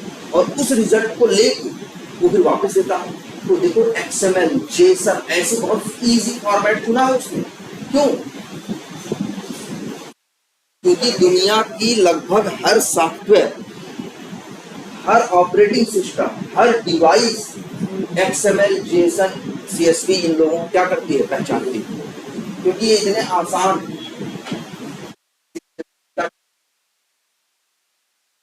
एपीआई बहुत जगह है, एपीआई को देखो हर जगह मिलेगी। यूआई के पीछे किसे कॉल कर रहा है देख रहे हो? बस ये समझ लो, ऐसे यही तस्वीर दिमाग में रखो। एपीआई बस बीच में एक लेयर क्या आ गई है? एक्स्ट्रा। पहले डायरेक्ट था, अब किसके थ्रू है? एपीआई। लेगा डेटा, लेगा डेटा से डेटा लेना देना इतने आसान फॉर्मेट में करता है। बड़ा जैसे ये भी है, मान लो एक सॉफ्टवेयर है जो जावा में बना है, एक सॉफ्टवेयर बना है डॉट नेट, जैसे हम ही हैं, पहले अपने लिए कंपनी के लिए एक सॉफ्टवेयर बनवाए किसमें, जावा में, इसके लिए बनवाए मान लो अपने वर्क से रिलेटेड। फिर दूसरा हमें अपनी एम्प्लॉय बढ़ गए, उनकी सैलरी उनका सब कुछ मैनेज करने के लिए एक सॉफ्टवेयर और बनवाए, पहले वाला बनवाए तो जावा में, दूसरा वाला बनवाए किसमें, डॉट नेट। अब मान लो इस सॉफ्टवेयर का कुछ डेटा हमें वहां चाहिए, कैसे मिले? एक तो है कि हम आदमी रखें यहाँ डेटा ले जाके वहां भरे,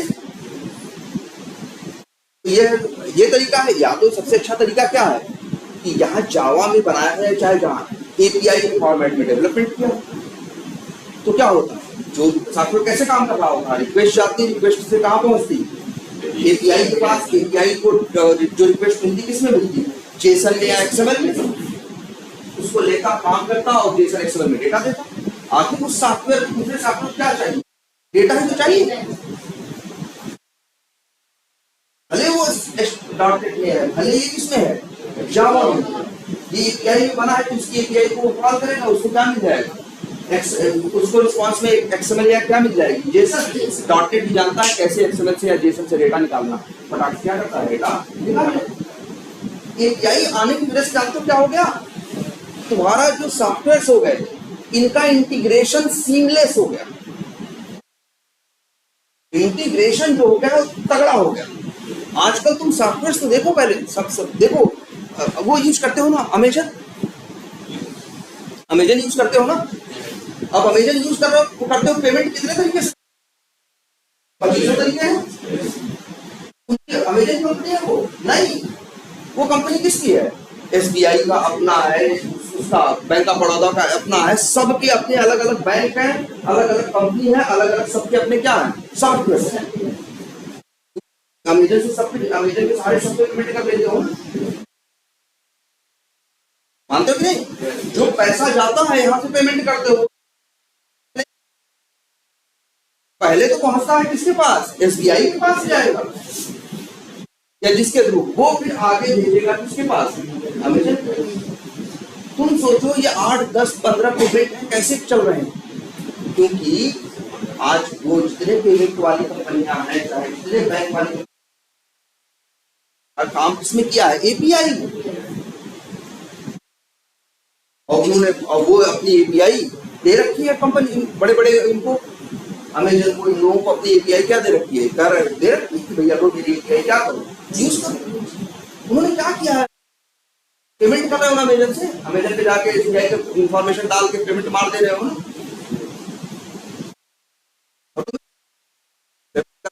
हो रहा है, जबकि दो अलग अलग सॉफ्टवेयर हैं, जाने ये किस लैंग्वेज में बना है, जाने वो किस लैंग्वेज में बना है। हो सकता है बैंक ऑफ बड़ौदा का सॉफ्टवेयर 40 साल 30 साल पहले बना हो, लेकिन एक कंसेप्ट होगा वहां किसका, एपीआई, एपीआई। तो उन्होंने उस पेमेंट के लिए, उस काम के लिए क्या बना दी होगी, एपीआई। कहा होगा भैया ये इंफॉर्मेशन देना, तो हम तुमको ये नहीं, वही अमेजन है, 50 बैंक से ट्रांजेक्शन कर रहा है, वो अलग अलग लैंग्वेज, अलग अलग आर्किटेक्चर सबसे बने, सब कुछ इजीली हो रहा है। मेन पावर क्या है, ये जानते हो भाई, मेन खेल तो डेटा का लेन देन है, पैसा यहाँ से कटा, यहाँ गया, वहां गया, यही तो मेन खेल है ना। पैसा जो भी हुआ तुम्हारा इधर से उधर गया, सब मेन खेल क्या है, डेटा इधर से उधर गया, इस सॉफ्टवेयर से उस सॉफ्टवेयर में गया, उस सॉफ्टवेयर से इस सॉफ्टवेयर में आया। ये एपीआई यूज किया, और एपीआई क्या यूज किया, एक्सएमएल या जेसन सॉफ्टवेयर है, चाहे वो सॉफ्टवेयर, चाहे जिस ये लैंग्वेज में बनाओ, चाहे जिस वो लैंग्वेज में बनाओ, एक्सएमएल और जेसन तो इतने आसान है जिनको हर कोई जानता है, और इनमें से डेटा निकालना जानता है, और इनमें डेटा डालना जानता है। अगर अभी इसको एक्सएमएल को रीड करने का कोड लिखे, 4 लाइन का कोड लिखेंगे, एक्सएमएल से डेटा रीड हो जाएगा, ठीक है। ये क्लियर है ना, यही एपीआई है भाई, बस और कुछ नहीं। बस रिक्वेस्ट के टाइप वाइज सब दिमाग में अपने हर चीज रख लो, इस समय सबसे ज्यादा इंपॉर्टेंट टॉपिक यही है, ठीक है। चलो इसको सेव कर देते हैं।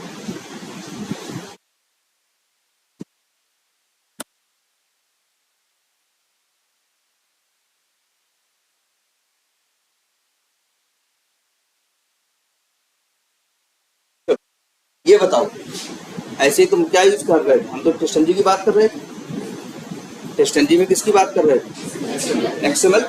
तो टेस्टनजी ने भी ऐसे ही चुना अपना एक फॉर्मेट। कौन सा फॉर्मेट चुना? एक्सएमएल। कि कौन सा टेस्ट केस चलाना है, कौन सा नहीं चलाना है, कौन सी क्लास चलानी है, नहीं चलानी है, कहाँ प्रोवाइड कर दो हमें? एक्सएमएल के अंदर। और उन लोगों ने भी टैग्स के मतलब क्या कर दिए? फिक्स कर दिए। टैग्स के मतलब क्या कर दिए? फिक्स कर दिए। देख कैसे लिखी टेस्टनजी की, जो क्या उन्होंने कहा कि अगर आपको क्लासेस चलानी है, नहीं चलानी है, जो करना है, आप क्लास में हम आपको कितने ऑप्शन दें? हम सबसे आसान आपको ऑप्शन दे रहे हैं कि आप चाहो तो ये इन्फॉर्मेशन कहाँ प्रोवाइड कर दो? इजिली एक्सएमएल में प्रोवाइड कर दो। क्या चलाना है, क्या नहीं चलाना है, कौन सा ग्रुप चलाना है, बहुत कुछ यहीं से करो। तो उन्होंने अपना एक फॉर्मेट दिया। क्या फॉर्मेट दिया? उन्होंने कहा अच्छा यहाँ जो टेस्टनजी की एक्सएमएल फाइल बनाओगे, यहाँ कुछ भी नहीं लिख सकते। यहाँ कुछ फिक्स टैग हैं और उन टैग्स के स्पेशल क्या है? मीनिंग है। तो वही यूज करना। जैसे जैसे एचटीएमएल कहाँ से शुरू होती है? एचटीएमएल से। एक एचटीएमएल कहाँ शुरू होती है? एचटीएमएल से होती है कि नहीं? वैसे ही इनका है क्या?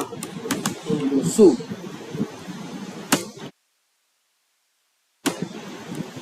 क्या? सूट। ठीक है, सूट। जैसे अब सूट वर्ड ये कहाँ से आया? कल तो ये याद रख लो, पूछते हैं भैया इंटरव्यू में। What is test suite? Collection of test cases to execute है, या a list of test cases that has been created to execute test cases.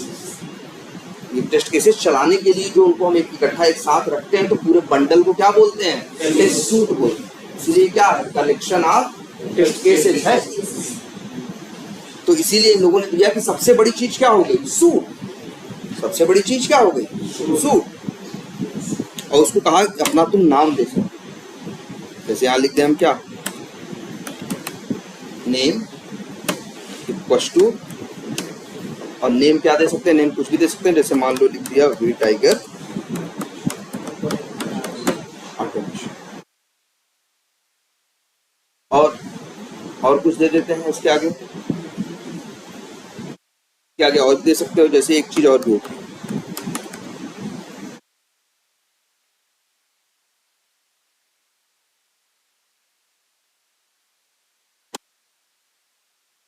क्या दे दिया? ये आगे बताएंगे इसका क्या मतलब है। वर्बोस इक्वल टू क्या? 3। कृष्ण जी अच्छा डिटेल देता है, कुछ फेल होता है तो डिटेल आती है ना कंसोल पे। तो ये वर्बोस इक्वल टू 3 4 लिखने का मतलब ये होता है जितना ज्यादा नंबर लिखोगे, लेवल ये होते हैं रिपोर्टिंग का लेवल, कितने गहरे में जाके कितने अंदर की डिटेल देनी है। ये शुरू होता है 1 से, जाता है कहां तक? 10 तक। 10 तक करोगे तो टेस्टनजी में जब भी कुछ फेल होगा ना, तो देखोगे 8 पन्ना का रिजल्ट आया, जिससे तुम्हें कोई बहुत खास मतलब नहीं। इसीलिए हम लोग जनरली 2 या 3 करके रखते हैं। एक कर दोगे तो बड़ी मिनिमम डिटेल है ना। जब कुछ चलता है फेल होता है तो एक्सेप्शन आता है ना, अंदर डिटेल लिखी होती है एक्सेप्शंस में। तो वही अगर 10 लिख दोगे तो जब एक्सेप्शन आएगा देखोगे एक्सेप्शन के अंदर डिटेल ही होगी कितने की? 10 पन्ने की डिटेल हो। वो बाय डिफॉल्ट वही शायद 1 देता है क्या, और देना चाहो तो 2 या 3 कर दोगे तो थोड़ी अंदर तक डिटेल आएगी। तो एक चीज क्या हो गई? सूट होता है। देखो ये है टेस्ट केस हमें मेंशन करने। फिर इनके पास एक दूसरा कंसेप्ट होता है किसका? टेस्ट का।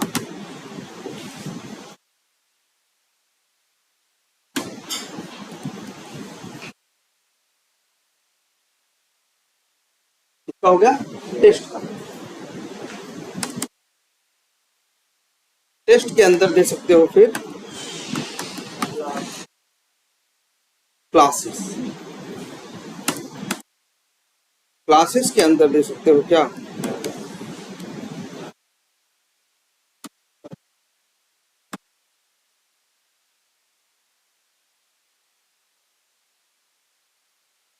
क्या हो गया? ऐसे भी। और यहां चाहो तो ऐसे रख लो, और क्लास को यहां पे दे सकते हो नेम। इक्वल टू और क्लास का क्या नाम।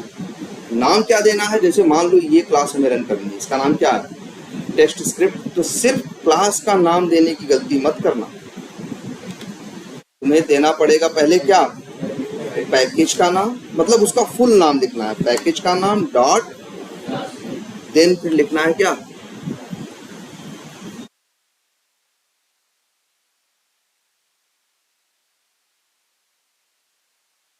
इस तरह से। 3 क्लासेस है ना, तो चाहो तो क्या कर लो 3 यहाँ बना लो और तीनों क्लास का नाम क्या कर दो अलग अलग यहाँ पे, अगर तीनों एक ही पैकेज में है ऐसे।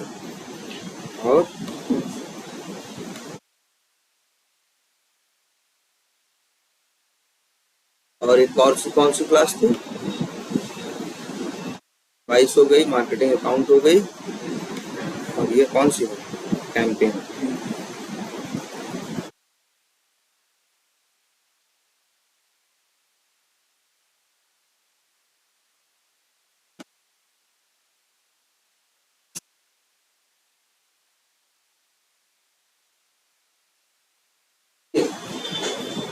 अब तुम चाहो तो यहां से रन कर सकते हो, और रन करोगे तीनों क्लास एक एक करके रन हो जाएंगी। जो अभी क्लास में जाके रन कर रहे थे उसके बजाय तुम एक XML फाइल के सहारे भी रन कर सकते हो। अगर तुम्हारी 10 क्लासेस हैं तो यहाँ 10 क्लासेस का नाम मेंशन कर दो, वो 10 क्लासेस एक एक करके चल जाएंगी। 80 क्लासेस हैं तो 80 के यहाँ क्या कर दो इस तरह से, हाँ मेंशन कर दो। क्लियर है ये, बोलो कोई मुश्किल इसमें लग रहा है? तो अब समझ में आया कैसे हम मल्टीपल टेस्ट केस को रन करते होंगे। तो लेकिन उसके लिए तरीका अपनाना पड़ेगा, सूट यूज करना पड़ेगा। फिर टेस्ट के अंदर होती हैं क्या क्लासेस के अंदर होते हैं क्या क्लास। क्लियर है ये, सब लोग ये ट्राई कर लोगे अब? अच्छा, एक छोटी सी चीज और इसे कर देते हैं क्या कमेंट। यहां देखो क्या लिखा है,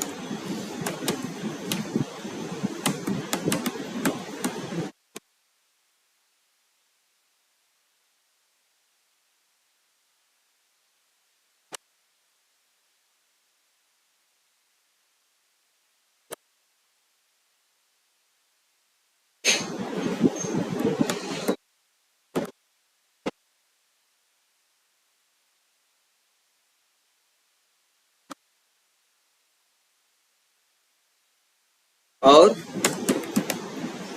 नेम इक्वल टू, जैसे अगर पैकेज का नाम है टेस्ट केस लेयर, यही था ना।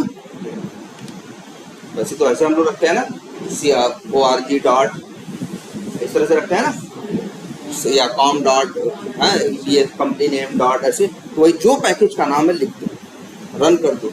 अब क्या होगा, क्लासेस रन हो जाएंगी, तुमको 3 क्लासेस का अलग अलग नाम बताने की जरूरत नहीं। उस पैकेज के अंदर अगर 80 क्लासेस होंगी तो 80 की 80 रन हो जाएंगी, लेकिन वही क्लासेस रन होंगी जिनके अंदर @टेस्ट मेथड होगा। पास @, किसी में देखो 3 नहीं और क्लासेस है ना, बहुतों में @टेस्ट नहीं है ना, वो नहीं चलेंगे। तो पैकेजेस करके पैकेज भी दे सकते, 2-3 पैकेज बता सकते हो। तो तुम अच्छा, अगर नहीं चाहते कि एक क्लास का नाम हम क्या करें अलग अलग बताएं, तो पूरे पैकेज का नाम ही लिख दोगे, तो पैकेज के अंदर जितनी क्लासेस होंगे, जिन क्लासेस में @टेस्ट मेथड होंगे, जितने होंगे सबको रन करें। क्लियर है ये बात? तो आसान है ना ये। पहले वहां से रन करना मुश्किल था, अब यहाँ से एक पैकेजेस का कंसेप्ट देख रहे हो और दूसरा किसका देख रहे हो, पैकेज का। और फिर हाँ, एक पैकेजेस का और एक किसका, क्लास का।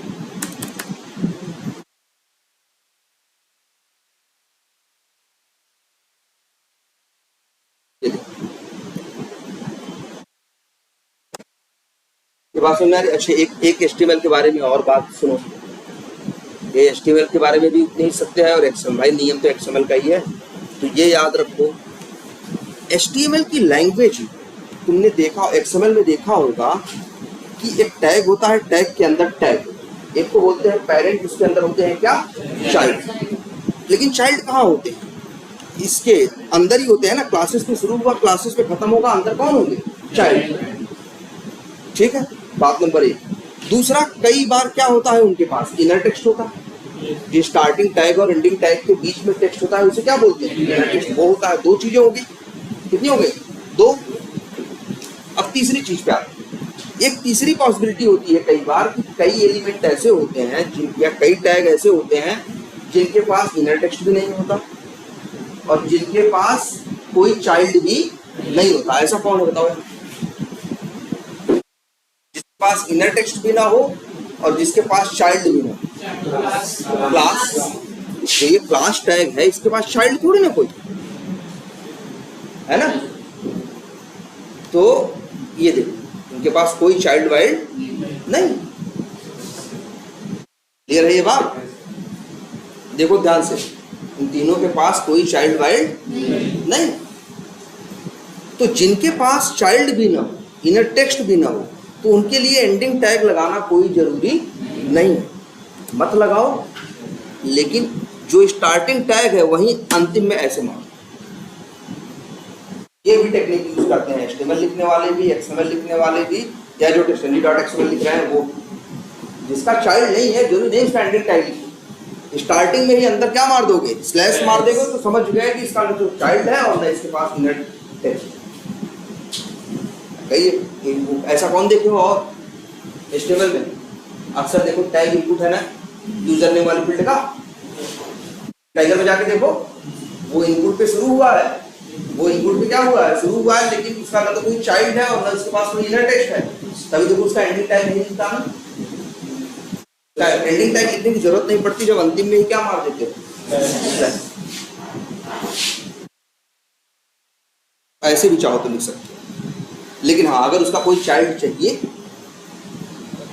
तब, जैसे ये अच्छा लेवल समझ में आ रहा है, पहले लेवल समझो, सूट है, फिर टेस्ट है, फिर पैकेजेस हो सकते हैं, बहुत से लोग पैकेजेस यूज करते हैं, बहुत से लोग क्लासेस। जैसे तुम्हें मान लो क्लासेस रन करना है या दोनों रन करना है, दोनों यूज करो, जैसे चाहो वैसे यूज करो। ये क्या हो गया, ये क्या हो गया, ये हो गया सिर्फ क्लासेस से चल रहा है। तो अच्छा, क्लास ऐसे नहीं डायरेक्ट टेस्ट में क्लास होगा, टेस्ट में क्या होगा, फिर क्लासेस, क्लासेस के अंदर क्या होंगी, अच्छा क्लास में 4 5 6 10 8 क्या हो सकते हैं, मेथड हो सकते हैं ना। एक क्लास के अंदर हम चाहे तो 8 टेस्ट केस ऑटोमेट करें तो 8 क्या होंगे, मेथड्स होंगे ना, उनको भी कंट्रोल यहां से कर सकते हैं। पहली बात तो यहां से कंट्रोल कर पा रहे हो कि नहीं, वहां 80 क्लास है, अगर उसमें से 18 चलानी है तो 18 का नाम हम यहाँ पे मेंशन कर देंगे, वही 18 चलेंगे, बाकी 80 से मतलब नहीं है। 80 चलानी तो 80 80 लिख देंगे, नहीं तो पैकेज का नाम लिख देंगे। तरीके समझो, कई तरीके दे रहा है, अपनी जरूरत के हिसाब से हम तरीकों को यूज करेंगे। ध्यान समझना, कहाँ गया एक और चीज,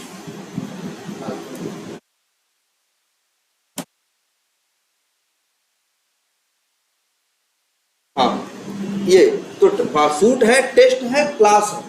अगर हम मेथड की बात करेंगे तो मेथड तो किसी क्लास का होगा ना, जैसे कोई मेथड किसी क्लास का होगा, कोई मेथड। तो अगर इस टेस्ट केस के, मान लो इस क्लास के अंदर 8 टेस्ट केस है, 8 में से भी तुम 2 चलाना चाहते, बाकी 6 चलाना नहीं चाहते, तो वो भी कर सकते।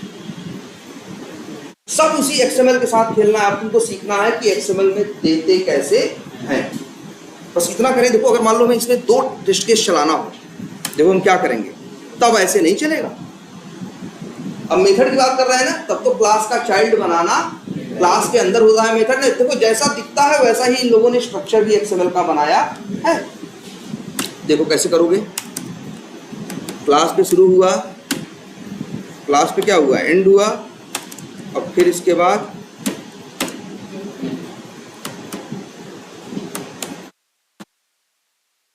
नहीं पहले मेथड्स नहीं चलता, पहले चलता है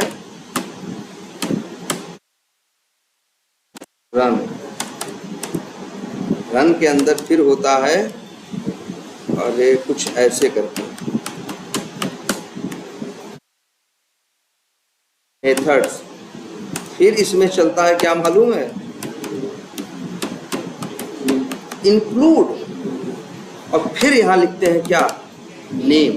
जैसे दो टेस्ट केस चलाने हैं, उनका दो क्लासेस दो मेथड चलाने हैं, एक का नाम एबीसी है, एक का नाम XYZ है, दोनों मेथड का, तो नेम बराबर क्या लिख देंगे, एबीसी।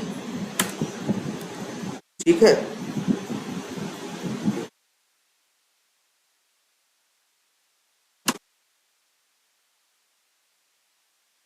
ये कुछ ऐसे लिखते हैं यार,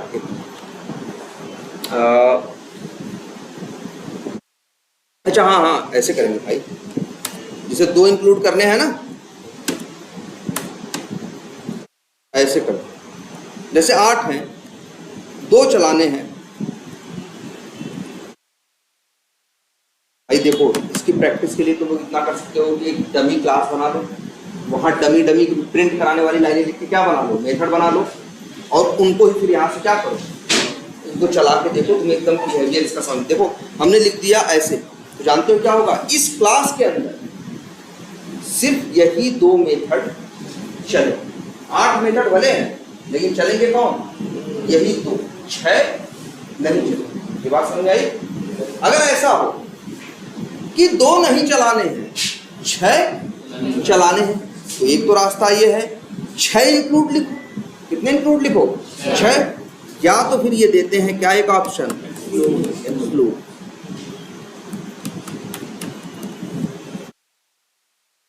ये क्या करेगा, 2 को एक्सक्लूड करेगा, बाकी जो होंगे उनको रन करेगा। अगर जैसे 6 चलाने हैं तो ऐसा मत करो 6 इंक्लूड लिखो, 8 है तो 6 इंक्लूड मत लिखो, 2 को क्या कर दो, एक्सक्लूड कर दो, अपने आप बचे 6 चलेंगे। सिर्फ 2 चलाने हैं तो 2 को क्या कर दो, मतलब अपनी सहूलियत के हिसाब से इन्होंने दिया ये। तो ये लेवल समझ में आ रहा है, पहले तो ये लेवल समझ लो, सूट, टेस्ट, क्लासेस, क्लास, और फिर क्या, ये मेथड्स। मेथड्स भी ऐसे नहीं डायरेक्टली रन के अंदर। इसमें नहीं, नेम, हाँ नेम, क्योंकि और क्या यूज करोगे। देखो या होता है, पता करो कुछ और एक्स्ट्रा रखते हो। देखो या देखो है ये भी XML, लेकिन यहाँ मनमानी नहीं कर सकते। जैसे HTML में मनमानी, HTML बनाने वाला मनमानी नहीं कर सकता, लेकिन हमें अपना पर्सनल डेटा कुछ भी रखना है या वैसा डेटा रखना है तो हम XML में तरीका है। लेकिन टेस्टनरी की XML का तो इन्होंने भाई बताया ये XML में देना, लेकिन अपना सेट तरीका बता दिया, ये चीज यहाँ देना है, इसको ऐसे करना। अब तुम यहाँ नाम उसका सूट न रखो, कुछ और रख दो, तब न चल पाएगा ये। यहाँ जो टैग्स है वो क्या है, फिक्स है, और वो भी तुम्हारे काम से रिलेटेड। देखो जैसे लगता है सूट होता है, सूट के अंदर क्या होते हैं, जैसे मान लो एक पूरा सूट है, मेरे 10 मॉड्यूल हैं उस पूरे सूट के अंदर, फिर मॉड्यूल वाइज हमने क्या कर दिया, उन्हें ब्रेक कर दिया। उसको ये लोग क्या बोले, टेस्ट। फिर उनके अंदर क्या बोला, टेस्ट के अंदर क्या बोला, क्लासेस, और क्लासेस के अंदर क्या बोला, क्लास, और क्लास के अंदर फिर क्या है, मेथड। अब तुम कंट्रोल कर सकते हो कौन रन हो और कौन रन न। क्लियर है ये बात। अच्छा, सूट के अंदर टेस्ट कितने हो सकते हैं, सबसे बड़ी बात ये याद रखो, ऐसा नहीं है कि सूट के अंदर एक ही टेस्ट टैग होगा। पहले तो ये दिमाग में रखो, एक सूट के अंदर टेस्ट कहाँ हो सकता है, हो तो सकता है सिर्फ वो कहाँ, सूट के अंदर, लेकिन एक सूट के अंदर मल्टीपल टेस्ट टैग हो सकते हैं। अब इनका डिवीजन कैसे करोगे, जैसे मेरे पास 400 टेस्ट केस है, 400 टेस्ट केस वो 10 मॉड्यूल से रिलेटेड हैं, किसी मॉड्यूल में 30 है, किसी मॉड्यूल में 40 है, ऐसे हैं। तो चाहे हम सब इकट्ठा भी लिख लें, यहाँ क्लासेस क्लास लिख के 80 का नाम लिखते हैं, पैकेज का नाम, हमें ऐसे चलाना होता है भाई, हमें ऐसे चलाना होता है। कभी कभी हमें सारा चलाना होता है, कभी कभी हमसे कहा जाता है कि सारा मत चलाओ, बस इतने चलाओ, 2 मॉड्यूल चलाओ। तो हम लोग ऐसे बांट सकते हैं ना, एक सूट टैग बनाया, 10 मॉड्यूल है तो 10 क्या बना दिए, टेस्ट टैग, और फिर हर टेस्ट टैग के अंदर अपनी अपनी क्या क्लासेस, और क्लासेस के अंदर क्या क्लास। ऐसा हो सकता है, आई बात समझ में। या ऐसा हो सकता है? मान लो मेरे पास 400 टेस्ट केस है। कितने हैं? 400। हमें तीनों पे चलाना है, फायरफॉक्स पे भी और एज पे। ध्यान से समझो, हमें किस पे चलाने हैं? तीनों पे। सेम ही टेस्ट केस है, तो हो सकता है टेस्ट टैग तीनों हम क्या रखें?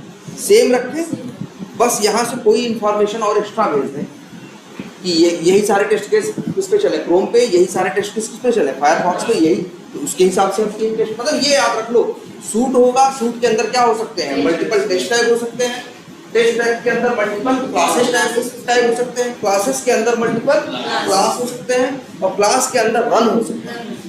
रन के अंदर हम मेथड्स बता सकते हैं और उनको इंक्लूड या क्या कर सकते हैं? एक्सक्लूड कर सकते हैं। क्लियर है अब? लेकिन इसकी प्रैक्टिस बहुत मस्ट है, नहीं इनके किसी क्वेश्चंस में फंस जाओ। इसको नहीं है सारा चला सकते हो तो 2 4 6 8 डमी मेथड्स बनाओ और एक एक करके इसकी बिहेवियर को टेस्ट करो। ये बात समझ में आई? टेस्ट टैग समझ में आया? ये बताओ, टेस्ट टैग समझ में आया कि नहीं आया? अच्छा, टेस्ट के अंदर क्या है? क्लासेस। क्लासेस के अंदर क्या है? क्लास। जरा ये याद करो, जब तुमको एनोटेशन सिखा रहे थे तो वहां एक बिफोर क्लास भी था और एक बिफोर टेस्ट भी था ना। और बिफोर टेस्ट देख चल कैसे जाता था? सबसे पहले बिफोर क्लास से भी पहले कौन चलता था? Before test. याद करो, चलता था या नहीं चलता? और जबकि नाम देख के थोड़ा अटपटा लगता था इसका नाम तो बिफोर टेस्ट है, ये तो चलना चाहिए कहाँ? मेथड से पहले। ये तो, लेकिन ये चलता है कब? क्लास से भी पहले। अब ध्यान से इस बात को समझना, बहुत ध्यान से, कि ये जो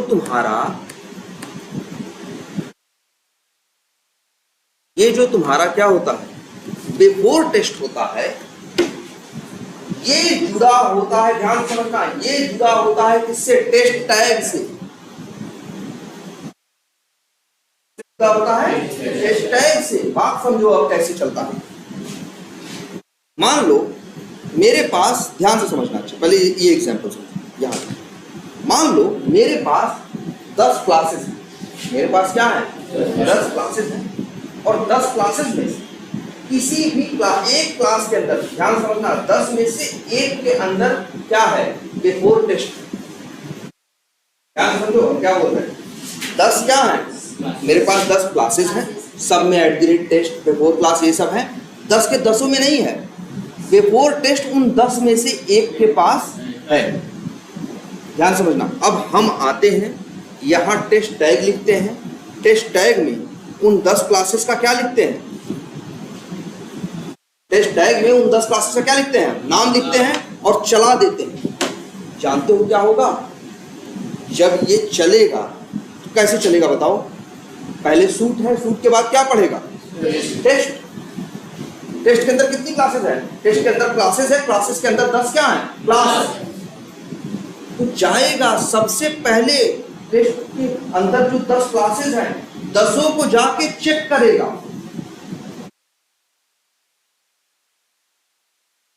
मेथड है जिसके पास उन 10 पहले उसको क्या करेगा? चलाएगा। अब इसके बाद फिर क्या चलाएगा? जब क्लास की बारी आएगी तो बिफोर क्लास, आफ्टर मेथड, फिर क्या? आफ्टर क्लास, फिर तीसरी क्लास, फिर तीसरी क्लास, फिर चौथी क्लास। 10 क्लास चलाने के बाद वो आफ्टर टेस्ट चलाएगा, और वो आफ्टर टेस्ट उसको उन 10 क्लासेस के अंदर कहीं भी मिल जाए। बात समझो, ये क्या कह रहे हैं? जो 10 क्लासेस चलेंगी वो कहाँ मेंशन है? वो जो 10 क्लासेस हैं जो चलने वाली है वो किसकी चाइल्ड है? टेस्ट की है ना। जो बिफोर टेस्ट है वो इस टेस्ट के साथ जुड़ा हुआ है। अगर मान लो इस टेस्ट टैग के अंदर एक ही क्लास हो तो बिफोर टेस्ट उसके पहले चलेगा, और आफ्टर टेस्ट भाई बिफोर क्लास के पहले और आफ्टर क्लास के बाद कौन चलेगा? After test. मान लो इस टेस्ट के अंदर 10 क्लास है, ध्यान से समझो, कितनी चलाओगे तो बिफोर टेस्ट जुड़ेगा उन 10 में से किसके है? जिसके पास होगा बिफोर टेस्ट एक बार चलाएगा, उसको 10 बार चलाएगा नहीं। फिर पहली क्लास चलाएगा, बिफोर क्लास, आफ्टर क्लास, फिर दूसरी चलाएगा, फिर तीसरी, चौथी, पांचवी। जब 10 क्लासेस एंड हो जाएंगी तो अंतिम में कौन चलेगा? After test. देखो एक लेवल ऊपर नहीं है भाई, ये बताओ टेस्ट जो है वो क्लासेस से एक लेवल ऊपर है कि नहीं है? बोलो, है ना? और जो बिफोर क्लास है वो अब इससे क्लास से जुड़ा होता है, और जो बिफोर टेस्ट है वो किससे जुड़ा होता है? टेस्ट से। तो इस टेस्ट के अंदर जितनी क्लासेस हैं, 10 क्लासेस है ना, या 20 क्लासेस हो, 50 क्लासेस हो मान लो, तो 50 के पहले एक बार बस बिफोर टेस्ट चलेगा, फिर एक एक करके 50 क्या चलेंगी? क्लासेस, और फिर अंतिम में एक बार चलेगा कौन? After test. इसका नाम क्यों रखा बिफोर टेस्ट? हम लोग कंफ्यूज, हम लोग सोचने लगते हैं कि इसका लग रहा है @टेस्ट से कोई रिलेशन है, कोई नाता है, इसलिए इसका नाम क्या रख रहे हैं? बिफोर टेस्ट ना। उसका तो मतलब था किससे? इस टेस्ट टैग्स। और टेस्ट टैग के अंदर ढेर सारी क्लासेस होती हैं, ढेर सारी क्लासेस के पहले एक बार, मतलब हायरार्की में क्या है ये? Before test. बिफोर क्लास से ऊपर है, तभी तो एक ही क्लास के अंदर जब कर दिया था तब भी वो बिफोर टेस्ट क्या चल रहा था? बिफोर क्लास से ऊपर। वहां तो उसकी मजबूरी थी, उसी क्लास में था तो ऊपर था ही। हम कहते हैं 10 क्लास के बीच में रख दो उसको, तब भी वो सबसे ऊपर है, सबसे पहले चले। बात समझ में ये आई? क्या? दो? अगर 2 क्लास में 2 बिफोर टेस्ट है तो एक पहले चलेगा, फिर दूसरा पहले चलाएगा। यहाँ पे जो क्लासेस तुम मेंशन करते हो, जिस ऑर्डर में मेंशन करो उस ऑर्डर में पहले उसका चलेगा, फिर उसका चलेगा। अगर 2 बिफोर टेस्ट हुए, हम कह रहे हैं एक क्लास वो बना लो, अच्छा ऐसे कर लो, एक क्लास है, एक टेस्ट टैग है, उसमें 10 क्लास लिख दो, और 10 क्लास में हर क्लास के अंदर बिफोर टेस्ट डाल दो और रन कर दो। जानते हो क्या होगा? जब रन होगा तो सबसे पहले 10 क्लासेस की बिफोर टेस्ट एक एक करके रन करेगा। पहले ये करेगा, क्लास वार रन नहीं करेगा, पहले क्या रन? वैसे तो हम बिफोर टेस्ट एक ही रखते हैं, लेकिन मान लो तुम गलती से या तुम विलिंगली या अपनी इच्छा से तुमने क्या किया, 10 क्लासेस के अंदर हर क्लास में बिफोर टेस्ट लिखा। बिफोर टेस्ट क्लास से रिलेटेड नहीं होता, बिफोर टेस्ट किससे रिलेटेड होता है? टैग से। जनरली टेस्ट टैग में एक ही होना चाहिए, लेकिन मान लो तुमने 10 क्लास रखी, 10 में बनाया, तो जब वो चलेगा ना तो पहले बिफोर टेस्ट चलाता है ना, और वहां 10 बिफोर टेस्ट है ना, तो पहले 10 बिफोर टेस्ट चलाएगा, फिर बिफोर क्लास चलाएगा, फिर क्लास चलाएगा, फिर आफ्टर क्लास चलाएगा, फिर before class, class, after class, before class, अंतिम में फिर आफ्टर क्लास, अंतिम क्लास का आफ्टर क्लास चलाने के बाद फिर अगर 10 आफ्टर में वो टेस्ट हुए तो करके 10 वो चलाएगा।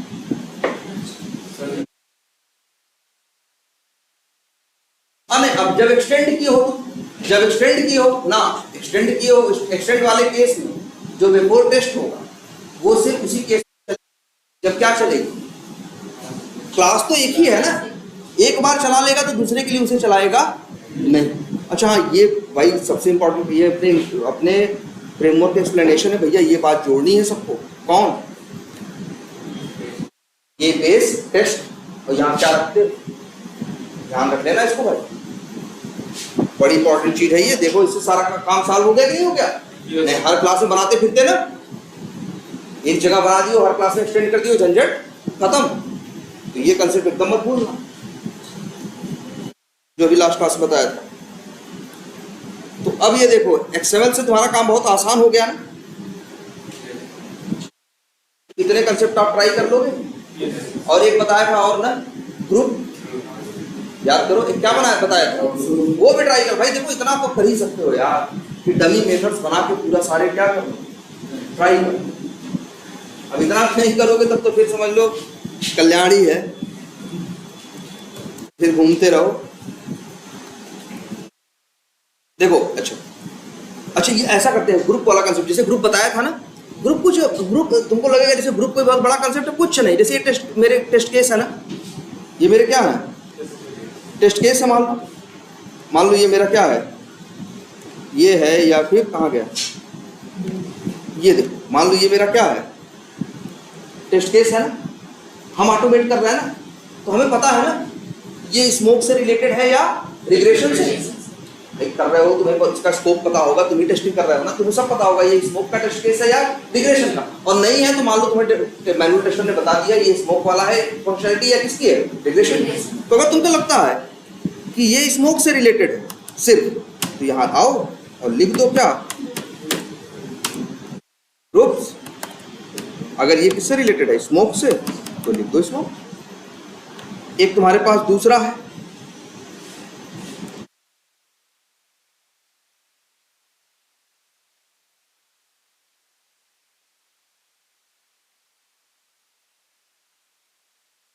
मान लो एक कैंपेन है, ये क्या है, डिलीट है, और ये है मान लो क्या, एडिट।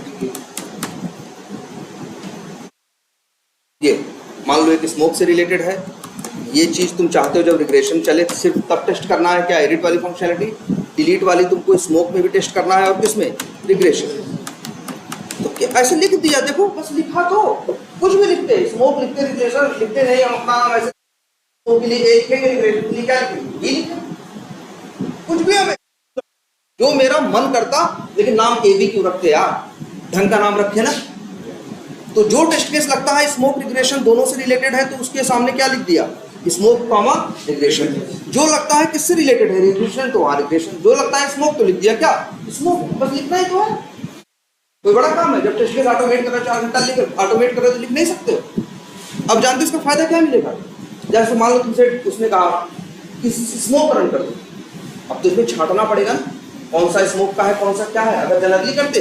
लेकिन इसके देखो यहाँ तुमने ग्रुप बना दिया है, फायदा देखो, तुम यहाँ आते XML फाइल के अंदर, तुम्हें है सूट के अंदर टेस्ट है ना, तुम्हें सूट के अंदर जितने टेस्ट हैं उनके रन तो करने हैं मेथड्स, लेकिन वही वाले जो किस ग्रुप के हैं, स्मोक के। तो बस यही लिखोगे क्या, नहीं इसका भी ऐसे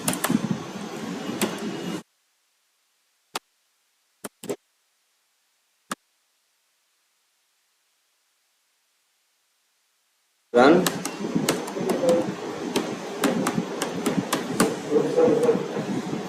सुपर होगा ना।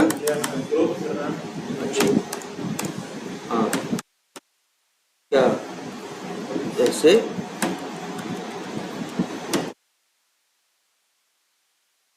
देखो ध्यान से ग्रुपिंग कैसे होती है, बस यहाँ लिख दिया और यहाँ लिख दिया क्या, और यहाँ लिख दिया फिर क्या, नेम वस्तु लिख दिया क्या, बस चला दो यहाँ से, रन करो। जानते हो तुम्हारा सूट के अंदर कई टेस्ट हैं, ध्यान समझना, सूट के अंदर कई क्या है, टेस्ट है।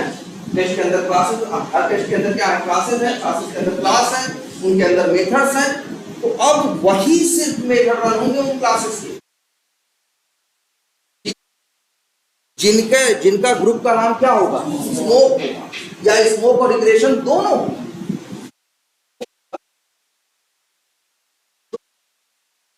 सिर्फ वही रन होंगे, सिर्फ जैसे देखो कौन कौन रन होगा,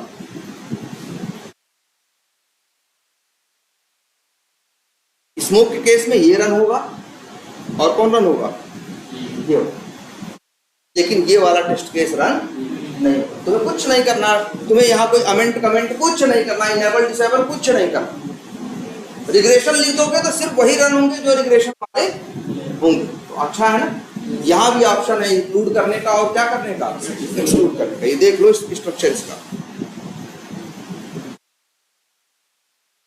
यही से। लेकिन एक चीज और ध्यान रखना, बहुत इंपॉर्टेंट बात, ये मैटर करेगा कि ये ग्रुपिंग काम किन क्लासेस, किन टेस्ट केसेस के लिए करेगी। अगर इसको सूट के अंदर रखे हो तो सारे टेस्ट टैग के लिए काम करेगा, लेकिन अगर हम यही लाइन उठा के कहाँ डाल दें, टेस्ट टैग के अंदर, इसके अंदर, तो इस टेस्ट टैग की क्लासेस के लिए ये कंसेप्ट काम करेगा, लेकिन इस टेस्ट टैग की क्लासेस के लिए ये काम नहीं करेगा। तो ये समझना, इसको लगा कहाँ रहे हो, तुम्हें चाहिए कहाँ, सबके लिए चाहिए तो ऐसे लिख दो, कहाँ जैसे पहले लिखा, उसी पर्टिकुलर टेस्ट वाले टैग वाले चाहिए तो वहां लिखो। क्लियर है ये बात, या उन्हीं क्लासेस के लिए चाहिए तो वहां लिख दो, जैसे चाहोगे वैसे कर सकते, जहां लिखोगे उसी हिसाब से अपना असर दिखाएगा। ये उन्हीं को रन करने देगा जिनके ग्रुप के नाम में स्मोक वर्ड आए। बढ़िया है ना? ये नहीं सोचो वैसे छाट, ये तुम्हारा डेली का काम होगा 8 घंटे का, तो यही सब तो चाहिए कि 8 घंटे में तुम काम कर पाओ। तुम तो खोजते छाटते ही परेशान हो गए, है ना? क्या करो? नाम, हाँ भाई, जो नाम रहेगा, ये जो लिख रहे हो स्मोक, ये तो केस सेंसिटिव रहेगा। वैसे ये जो छोटी छोटी चीजें हैं, सब लोग एक बार जरा इसको प्रैक्टिस करा दो। ये देख रहे हो, अब इसी पे तुम्हारे टेस्ट केसेस चल रहे हैं। तुम प्रैक्टिस के लिए चाहो तो डमी मेथड्स बना के उनके ऊपर क्या करो, प्रिंट करा के देख लो बिहेवियर कौन चल रहा है, कैसे चल रहा है, कौन बाद में चल रहा है, कौन पहले चल रहा है। ज़्यादा नहीं, तुमको 2-4 क्लास बनानी होंगी, हर क्लास में 4-4 6 क्या बना दो, मेथड बना दो, एनिमेशन लगा दो, एक बेस टेस्ट बना दो, वहाँ बस इतना प्रिंट करा दो कि बिफोर मेथड रनिंग फलाना, ये रनिंग, ये टेस्ट केस रनिंग, ऐसे तुमको सब दिखाई देगा क्या हो रहा है और क्या रन नहीं। ठीक है, तो ये जरा सब लोग इसकी प्रैक्टिस कर डालो, तो ग्रुपिंग हो गया और XML का आपको स्ट्रक्चर समझ में आ गया। ठीक है, अभी XML के बारे में और बातें हैं, चलो नेक्स्ट क्लास में देखते हैं।